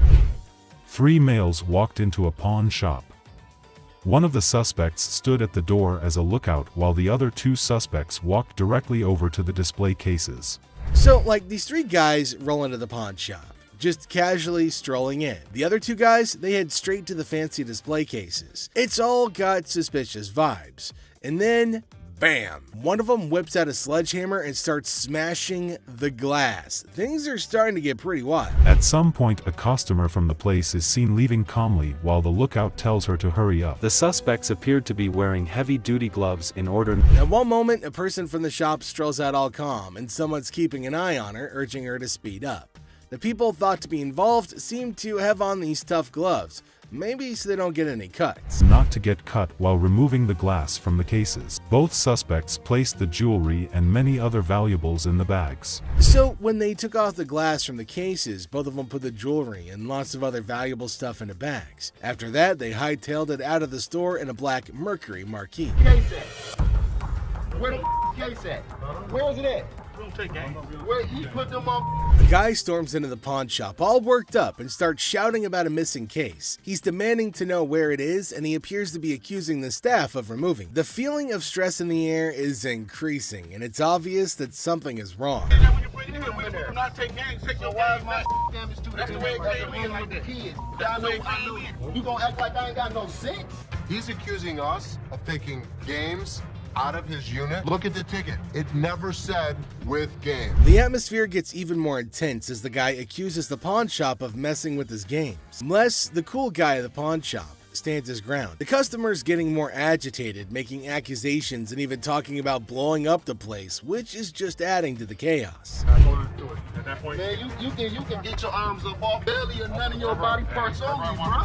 After all the stress I have, the last thing I need is a customer causing a scene. Despite the escalating situation, Les stays calm. He tries to talk sense into the upset customer, especially with a big event coming up the next day. I know how to mother walk. I ain't illiterate because I ain't part of the week. And y'all motherfuckers in my middle know they put them games in there. And you wasn't even standing there when I posited. Somebody need to blow this place up. It's time to go, sir. You ain't gonna get my weed off. I'm not. Let go.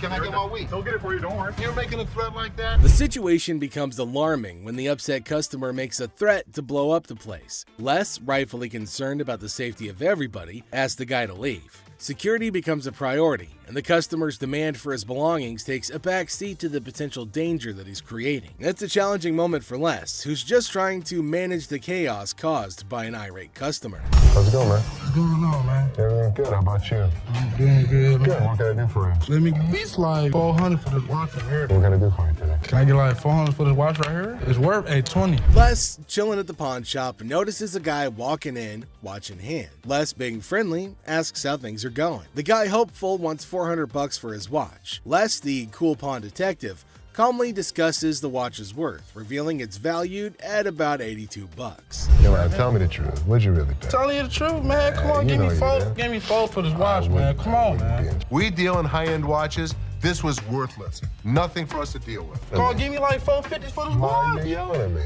I got a baby on the way, dog. Congratulations. I'm sick living at the crib, man. My girl on my head. The negotiation heat rises as the guy insists on 400, but Les suggests 7. The guy, pleading and sharing his life story about a baby on the way, asks for 400 again. Les stands firm, offering him the same price, which leads to a bit of yelling. The guy, feeling frustrated, calls the place bull ass and expresses his discontent. You want $10? I want to do it $10. I have no idea. Go to Coney Island. Give me Coney $10. Island is good. No, Coney Island, no $10. Got a baby on the way to go do this boy to me, dog. What you looking like a crazy fool? The tension escalates and the guy feels disrespected, using strong words and even threatening Les. Les, staying cool, suggests maybe he should have been given $400, hinting at a broken lamp that needs payment. The situation gets intense, with the guy considering if he should have taken the deal. Some cash for this watch, man. 400? I'm sorry. This is a bullshit ass place, man. This whole ass place, dog. Excuse me. You call it what? You call him a bitch? You? I'll knock you the out. You don't know who you talking to. Tell me. Dog, don't touch me, homie, dog. Touch me, dude. Then maybe he would have been able to pay me for the lamp that he broke. Yo, I'm off with you, dog. The guy, still upset, leaves the shop, but not without some fiery words. Les reflects on the encounter, realizing maybe he should have given $400 to avoid the chaos. The drama ends, leaving behind a mix of emotions and a used watch. Life at the pawn shop remains unpredictable and full of surprises. How you doing today? Hey, pretty good. How are you? Real good, thanks. I'm Les. Les, I'm Randall. How are you? Randall, how you got a hell of a grip. Wow. What the hell is it? Call it a ring. Okay. I didn't think it was a bus. How'd you get it? I just got it. This guy smelled like a brewery. Okay. How much did you want?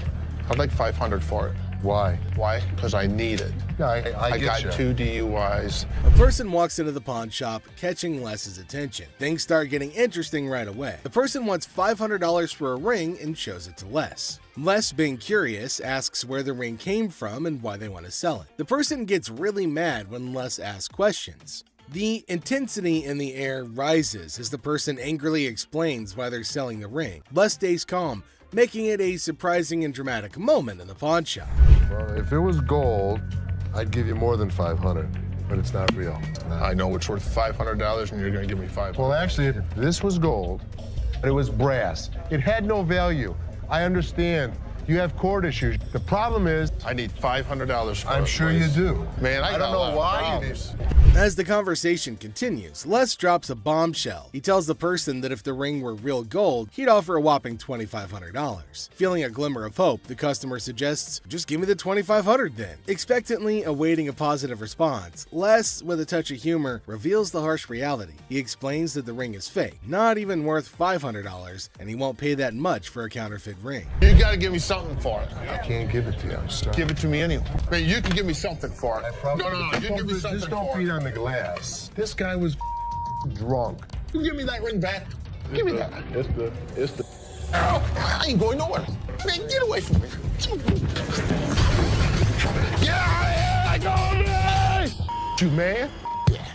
In the midst of the ring discussion, a security guard quietly enters, taking a position behind the customer. The customer, desperate, pleads with Les to give him something for the ring, but Les, staying true to his detective skills, rejects the plea, emphasizing the ring's fake nature. Les, sensing trouble, comments that the customer seems drunk, adding another unexpected twist to the escalating situation. As the rejection sinks in, the customer, unable to contain his frustration, sits on the floor, declaring that he won't leave. The tension peaks as he becomes increasingly aggressive. The guard steps into action, forcefully dragging the defiant customer out of the store. But despite being escorted out, the customer continues to yell and make a scene. Oh boy. I see you sweating. Yeah. Must be hot outside. No, I was doing karate outside. You're doing karate? And judo. I'm Bruce Lee's sister. Really? Yeah. As the door jingles, a woman strolls into the pawn shop rocking winter clothes in the summer heat. Now she's chatting with Les, teasing him about the sweltering weather. She even claims to be a martial arts pro, throwing around Bruce Lee's name. The banter kicks off with a request for a karate move demonstration. She said she was Bruce Lee's sister. So what you got? The The atmosphere takes an unexpected turn when the woman unveils a unique item, a mysterious fox mink. Les, unfamiliar with such creatures, engages in a lighthearted conversation to understand more about this fox mink. The woman, with a hint of mystery, reveals her intention to sell it. A mink fox? I don't know. I'm not into animals. Fox. I've heard of fox. I've heard of mink. So fox mink.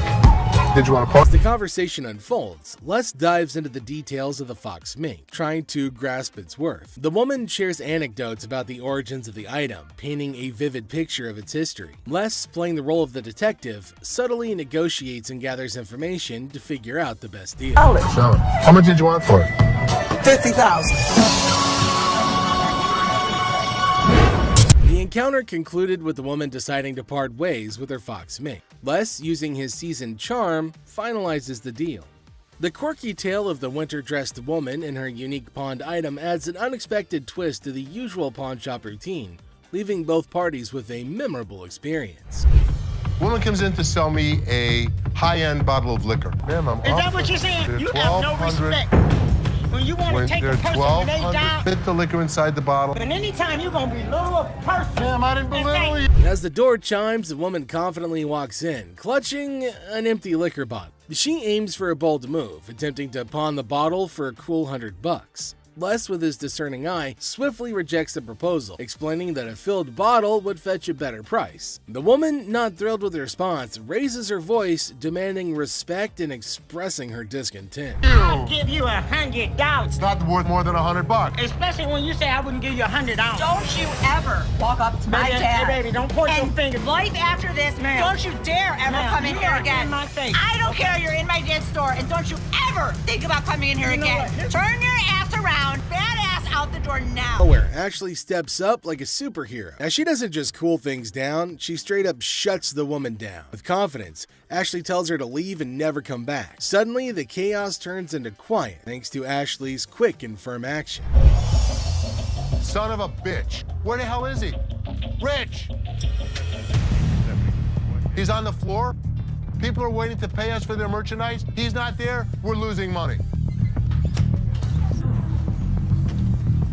I've had Rich's back. In the heart of the pawn shop, Les faces a moment of frustration and disbelief. The absence of Rich, a trusted ally for over 2 decades, leaves Les feeling betrayed. The urgency of customers waiting to make payments adds to the tension, and the weight of loyalty becomes a central theme in this unexpected turn of events. Back since the first day he came here, over 20 years ago. I feel betrayed. Didn't I just have an employee meeting to tell everybody that they need to step up on their game? I'm watching you and Bobby J talk to these 2 girls. You're out there trying to sweet talk them, trying to bullshit with them. I'm looking for you in layaway. Where the hell are you? I gotta sit in layaway all day long and just wait for something to happen. As the minutes tick away, the atmosphere inside the pawn shop grows more intense. Les reflects on his long-standing support for Rich, highlighting his sense of loyalty that spans a quarter-century. He recalls a recent employee meeting where he emphasized the need for everyone to step up their game. Disappointment and frustration seep into his words as he confronts the situation, a pawn shop mystery intertwined with personal and professional loyalties. I'm watching you and Bobby J talk to these 2 girls. They're out there trying to sell their jewelry. You're out there trying to sweet talk them, trying to bullshit with them. They end up walking out the front door. You put me in a position that you were the next to go. In this pivotal moment, Les delivers a stern warning to a fellow employee, Bobby J. The scene unfolds with Les observing interactions and attempts at sweet-talking customers. The threat of termination looms as he recounts the consequences of letting down the team. The dialogue underscores the severity of the situation and the potential impact on job security. Tension rises as Les grapples with the repercussions of the unfolding events. Rich, I'm out. Tell your dad to off. You up your job. As the confrontation escalates, Les draws a line in the sand. The ultimatum is clear: compliance or termination. The final seconds capture the raw emotion and frustration of a loyal employee who feels unappreciated and misunderstood. He knew he was in trouble once we walked through that door. Joe, did you steal from me? Tell me the truth.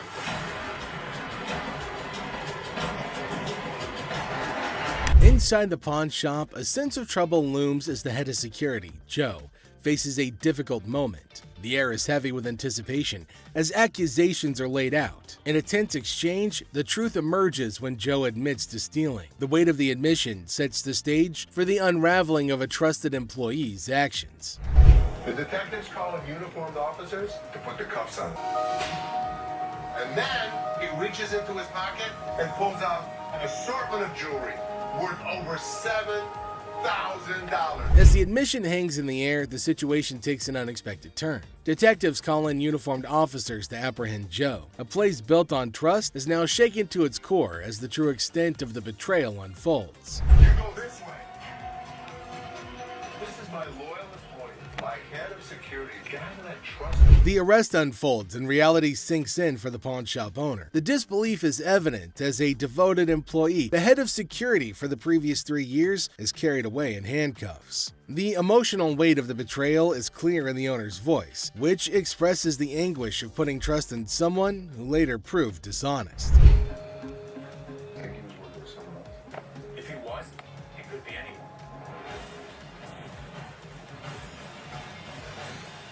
As the scene unfolds, questions linger in the air. The owner ponders the possibility of Joe working with someone else, leaving the situation shrouded in uncertainty. The aftermath of the betrayal raises concerns about potential accomplices and adds another layer to the unfolding drama. The final seconds leave the audience in suspense, contemplating the true extent of the security guard's actions. Are you her customer or mine? I'm talking to you. Come on. This lady got so irate because she wanted to be next in line. She wanted to be first. She felt that she was the most important out of every customer. You're next in line, so let me be right with you. Okay, well, come on. It doesn't matter. What the are you? You're not the police. I can talk to whoever I want to talk to. What are you going to do? You already know. In the opening scene, Ashley is at the counter with a lengthy line of customers. A sudden disruption occurs when a black woman attempts to cut in front of everybody else. Ashley confronts her, asking, "What are you doing?" The woman becomes upset, but Ashley firmly asserts, "You can't do that stuff here." Goodbye.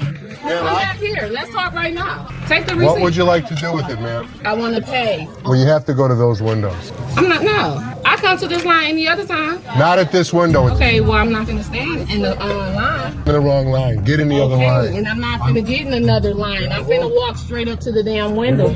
We won't take you. The woman continued standing in line at the counter. Les approached her, inquiring about the situation. She explained that she wanted to pay, but refused to move to the next window. Les informed her that in the pawn shop, crossing others in line isn't allowed, emphasizing the importance of waiting your turn. Care of you. Well, y'all just only see this lady here? All the other customers. Okay, and I always come to this line. I'm sorry. You have to stand in the other line. Okay, well, I'll be back before y'all close. You can do whatever you want in this line. She can't. Can't wait your turn. We'll be back later. Following the interaction, the woman eventually complied and moved to another window. Les, taking action, instructed the workers at that window not to accept her payment. He firmly directed the woman to wait in line like the other customers, reinforcing the shop's policy on fair and orderly transactions. Thank you, sir. We appreciate it. Thank you. Thank you. Thank you. Yeah, jackass. Take your Bitch. Take Yeah, that's you. and get it to You. Yeah, make me. We don't, Sir, we don't want please. this. You can take this stuff. Sir, and sir, put it where listen. the sun don't shine. Listen. I don't know what the problem was. As the interaction begins, the customer expresses gratitude, but the tone takes an unexpected turn. Tensions rise as the customer's language becomes confrontational. The shopkeeper, addressing the situation calmly, refuses to tolerate mistreatment. The dynamics shift from appreciation to conflict, showcasing the challenges of customer service in a brief yet intense moment. Came in here, tried to spend my money is what I did. That's what I did. Okay. And come instead of trying to come in here, I'm not even talking to you. I need a liver transplant. Why? Seriously? They didn't even look at these cards. Sour Patch Kids. The narrative unfolds with the arrival of another customer, visibly intoxicated. The shopkeeper navigates the encounter with a mix of tolerance and assertiveness. The customer attempts to engage in banter, revealing signs of alcohol influence. The shopkeeper, unswayed, maintains composure and subtly addresses the situation, highlighting the challenges of dealing with individuals under the influence. I'm not even out of here so I get this $30. Not paying on my... $50 for that. Jeff, take him out, please. Better not put it in your car.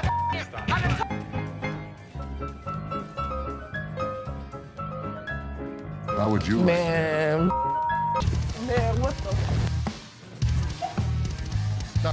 I can't get one. In this segment, a discussion ensues about cards and a potential liver transplant. The shopkeeper encounters a situation where the customer's intentions are unclear. Misunderstandings arise, and the shopkeeper skillfully navigates the conversation. The dialogue touches on humorous elements while portraying the complexity of communication in a retail setting. I might not make it in What, is it, ma'am? Is it? I don't know. You tell me. Man, come on, you the dude with the ponytail? The wife's racking my nuts on the telephone constantly. Just tie 2 earrings in your ears. Does it matter? Just take it off, put it with mine a little bit, let it get a little bit more weight to it, and go ahead and give me my money. Does that make sense? Right this way. You can't come back. Damn this! Go out my way now, one of y'all touch me! I'll break this. I'm more than happy to go to the ends of the earth for you. When you come in like an ass, you be walked out like an ass. The scene takes a surprising turn as the atmosphere shifts. The shopkeeper reassures the customers that, despite challenges, the store is dedicated to going the extra mile for them.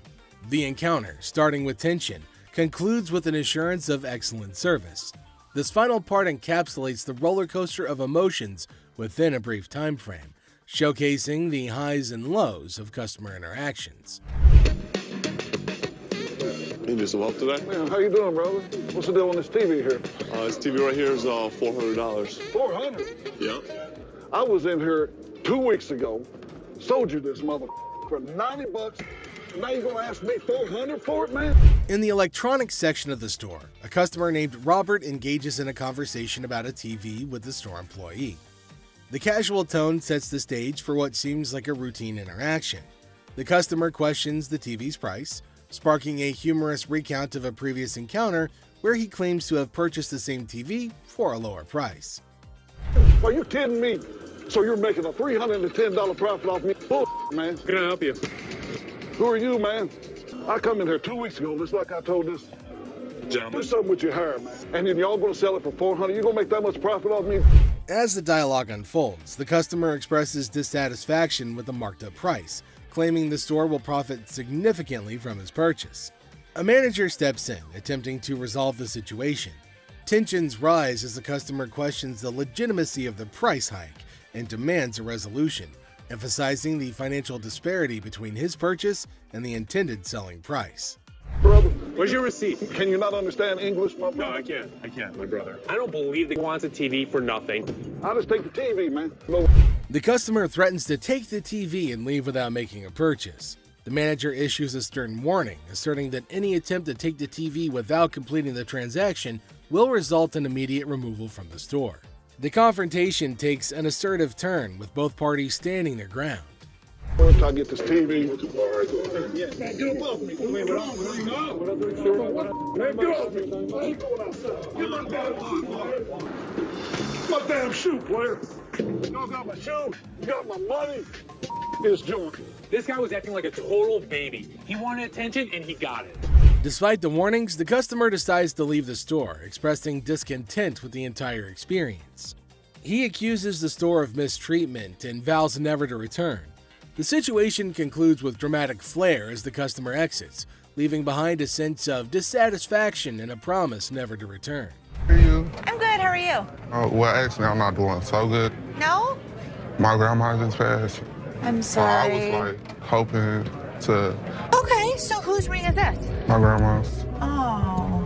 So you want to just pawn it, right? Because you want to be able to get it back? Yeah. Okay. Do you have anything else? It's not real. What you mean it's not real? It's not real gold. A guy comes in feeling sad and asks Ashley to pawn his grandma's ring, explaining that she passed away and it's all he has. When Ashley checks the ring, she gently says it's not real. Concerned, she asks if he's got anything else, wanting to help him in a simple way. You saying basically y'all sit up there and waste my time talking to you? You don't waste your time. If you have a TV, you can pawn your TV. What the I look like pawning my TV? Do you have a TV? I need to speak with somebody else because you irritate me flat out. is acting really erratic, and it's making me really nervous. Lower your voice. Don't tell me what to do. Don't put your finger in my face. Don't put your finger. Ashley breaks the news that the ring isn't real. The person gets upset, saying it's not fake. Ashley suggests pawning a TV instead, but he questions why he should. Despite Ashley's efforts, the man gets angrier, repeatedly telling her to lower her voice. Ashley asks him not to point fingers at her face, but he ignores her. I'm trying to help you solve your issue. Lower your voice. The next thing I know, this guy snapped. Don't tell me what to do. Don't put your finger. You got me. No, let's go. Let me go. Let me go. On the ground. On the ground. On the ground, mother. The security guard intervenes, slamming the upset person to the ground and then dragging him out of the pawn shop. The situation escalates and the guard takes decisive action to maintain order. Next up, we've got this episode where a heavily muscled individual made his way over to meet Les to complain about equipment he got from the store that got busted. Somebody bought this. This piece of junk I bought in here just a couple days ago. It don't work now. It's broken. What is it? Little ab lounger I bought here, man. Workout. In the midst of the pawn shop's hustle, a burly customer approaches Les with a complaint. He's upset about a busted piece of exercise equipment, an AV lounger purchased just days ago. Les, sticking to the store policy, explains that they can only provide an exchange, not a cash refund. Tensions rise as the customer vehemently rejects the idea of an exchange, demanding his money back. They can only hand over another item in place of the faulty one. If you had the receipt, I could give you an exchange. I could give you something. I don't want an exchange because it's probably going to be some again. How about you just get my money? As the disagreement escalates, the customer insists on a cash refund, dismissing the option of another item. Les faces a dilemma, stuck between policy and customer satisfaction. The clash intensifies as the customer becomes forceful in his demand for a monetary refund, setting the stage for a heated confrontation. Les could match him word for word without fear. Better be some money. Or what? Or what? There's going to be a problem. How about What that? kind of... Les, accompanied by his trusty companion Byron the Snuggle Bear, stands his ground. The customer challenges Les with threats of problems if he doesn't comply. Unfazed, Les maintains his position, asserting that the store's policy is non-negotiable. The heir becomes charged with confrontation as both parties refuse to back down. I don't need that. As things got super heated between Les and the customer, Byron tried to step in to calm the man down. As the situation reaches a boiling point, Les and the customer engage in a verbal showdown. The customer grows increasingly forceful and Les warns against physical contact. Byron attempts to mediate and calm the customer, but his intervention takes an unexpected turn, adding a new layer of tension to the already heated exchange. Really? The confrontation takes a risky turn when the customer, ignoring Les's warnings, attempts physical contact. Byron, in a misguided attempt to intervene, escalates the situation further. Les stands firm, refusing to be intimidated while tensions continue to rise. Les questions a man's marriage. Les uses a customer's words against her. There's trouble in the office, but Les reminds Seth that he's the boss. Les kicks off the day questioning a man's marriage, using customers' words against her. Trouble brews in the office, but Les asserts his authority as the boss, teaching a disrespectful man a memorable lesson. Les shows that he's not just a pawnbroker, baby. He's a boss in control. Here are savage Les Gold moments. It looks like Les is more interested in this man's marriage than his business. Les woke up this morning with the urge to roast someone, and of all the people he could roast, he picked this guy. Things take an unexpected turn. Now, in a surprising twist, Les dives into the man's marriage, leaving everybody shocked. Les humorously challenges the man's absurd scenario, roasting him in a way that only Les can. The man's attempt to buy an anniversary present with his wife's jewelry backfires, adding a touch of humor to the pawn shop drama. Get a watch for my wife's anniversary. Oh, it's not your anniversary too? Well, yeah, it is mine too. How many years you been together? 25 years. Oh, okay. How many good ones? So how did you get these? Well, we were going through some of her jewelry. She said this belonged to my grandma. They're not real. Les posts a customer's watch request, questioning the authenticity of the jewelry. Unfazed, Les detects the fake and confronts the customer's peculiar anniversary gift plan. The customer tries to defend himself, but Les, in his signature style, keeps it real and uncovers the truth behind the fake jewelry. And hold on a second. How come the old man wants to buy his wife an anniversary present with her own jewelry? That is one hell of a ridiculous scenario. What this man could have done at this moment is leave. But nope, some of these customers love to start drama. This is older than both of us. It probably is. But it was fake when it was made, and it's still fake. Les faces a customer who crosses the line, insulting his family. For the first time, Les takes matters into his own hands, delivering a stern warning. The tension rises as Les draws the line, showcasing a side of him that won't tolerate disrespect towards his loved ones. Ma'am? Okay, I've seen your wife. Listen, mother, there's two things you don't talk about. What's that? My wife and my family. Oh, here's the deal. For a moment, we thought... Two of you? Here's the deal. Get out of here, two of you! I'll hurt you guys so bad. Sure you will. Better get in the front. Sure you will. In a final showdown, Les lays down the law. With no patience left, he kicks the disrespectful customers out, warning them of dire consequences if they return. Les reveals his savage side, making it clear that disrespecting his family won't be tolerated under any circumstances. Hello, how are you doing today? I'm good. How are you, sir? That's good. I want to pawn this TV. I can go 100. Excuse me? So here's a guy who wants $400 on a $200 TV. What the is he thinking? People can help me move my stuff back in my mother's house. 100 is not going to do, sir. I need more than that. But I can't give you more. See, it's a used TV. A young man enters the pawn shop seeking to pawn a TV for $400. Les, the owner, declines the initial offer and counteroffers $100.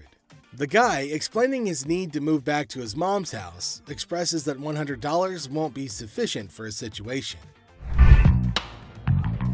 You know, I have to get away. You see this? He did this last night. What did he do to you last night? He beat me up last night. You clearly don't see that. See, you know what? You about to cause me to lose my mother temper. I try to give him the benefit of the doubt. I thought he had nice skin. He didn't have any bruises on him. I don't need to call security. You don't need to call them. What The guy made up a story about daily abuse from his roommate, seeking empathy to pawn the TV for his escape. Les remained skeptical, noting the absence of visible bruises, praising the boy's clear skin. In response, the boy, feeling cornered, requests the involvement of security, hinting at a potential dramatic turn of events. you gonna do? What, you from Africa? Oh, okay. Anyway, like I said, can you give me the 400 you paid? We sell them for $200. Hold on. Y'all. Thank so much. Sure is. Have a nice day. You. Thank you. You better lucky I'm gonna throw this big mother ass. Up. Where is my key? Les, trying to find a middle ground, offers $125, but the boy declines and insists on calling the guards. Les, unfazed, reveals the presence of the guard behind the boy. The situation ends with the boy taking the TV and leaving the pawn shop without the need for additional security intervention. How about your fat ass take it out? You work here, ain't you getting paid to do this? I look like a butler to you. I don't give a my gonna come in here and get this motherfucker. You better. His big ass gonna beat your little ass, fat bitch. Hit me with army. Motherfucker, come from behind this counter. A tense situation arises as a black woman directs angry shouts at a guard. The guard, responding defensively, questions her, asking if he appears to be a butler in a moment of unexpected confrontation. You get back there. Your big ass on my way. Get this motherfucking speaker and take it outside. You want me to stop? Take the. You brought it in. You're gonna take it out. So take it out. I'm not picking that up Then and you're taking it leaving it outside. Y'all can get your old ass Take out. your ass out of here. I'm What's gonna your take bitch ass out of here, y'all. You're not going to come in threatening my employees. Who gonna bring it outside? Despite Seth's efforts to intervene, the black woman continues her relentless shouting. Even another guard struggles to remove her. Suddenly, she notices Les, the owner, standing behind her. In an unexpected turn, she bursts into laughter and mockingly tells Les to leave.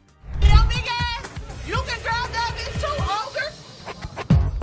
My big ass, shrek ass, following behind me.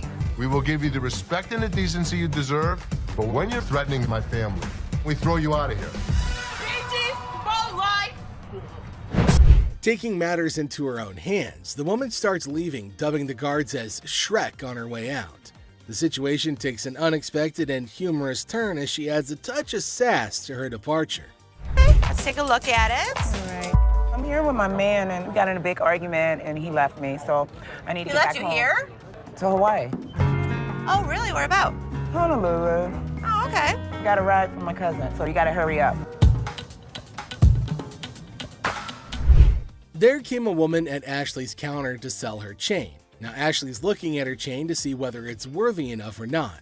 She's asking Ashley to hurry up as she has to leave earlier as her spouse has left her alone here. Really? Okay, how much did you need? I was just trying to knot this for you to be nice, but... 600. What up with that?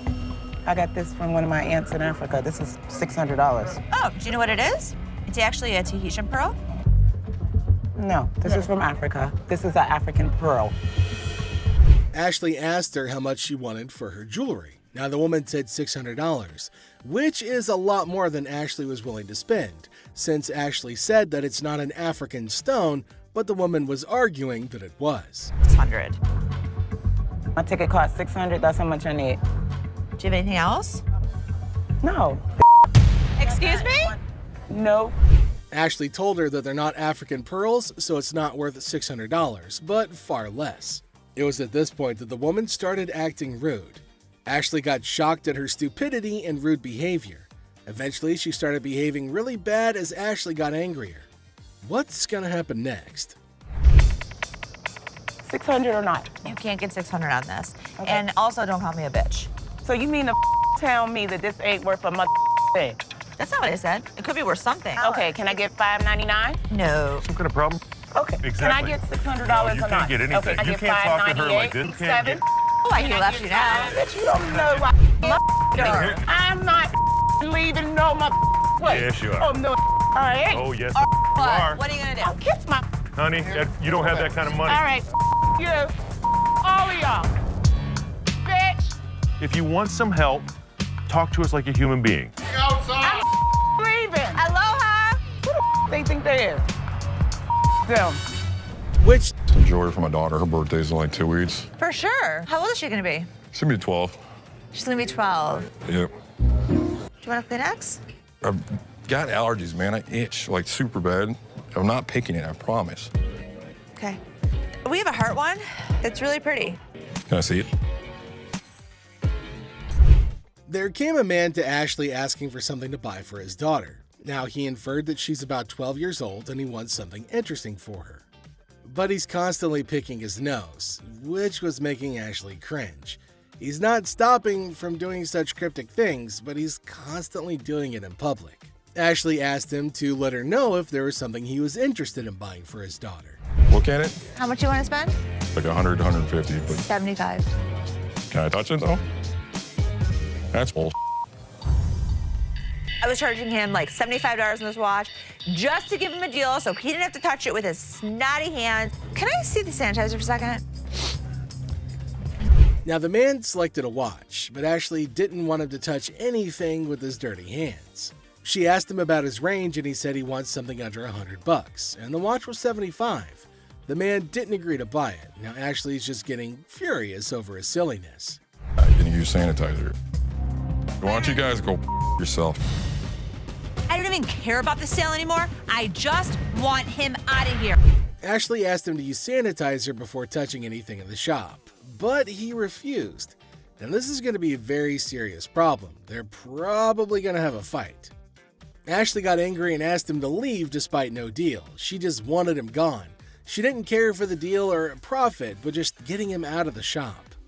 Well, then came the guards who made sure that he left, and Ashley used sanitizer everywhere on everything that he put his hands on.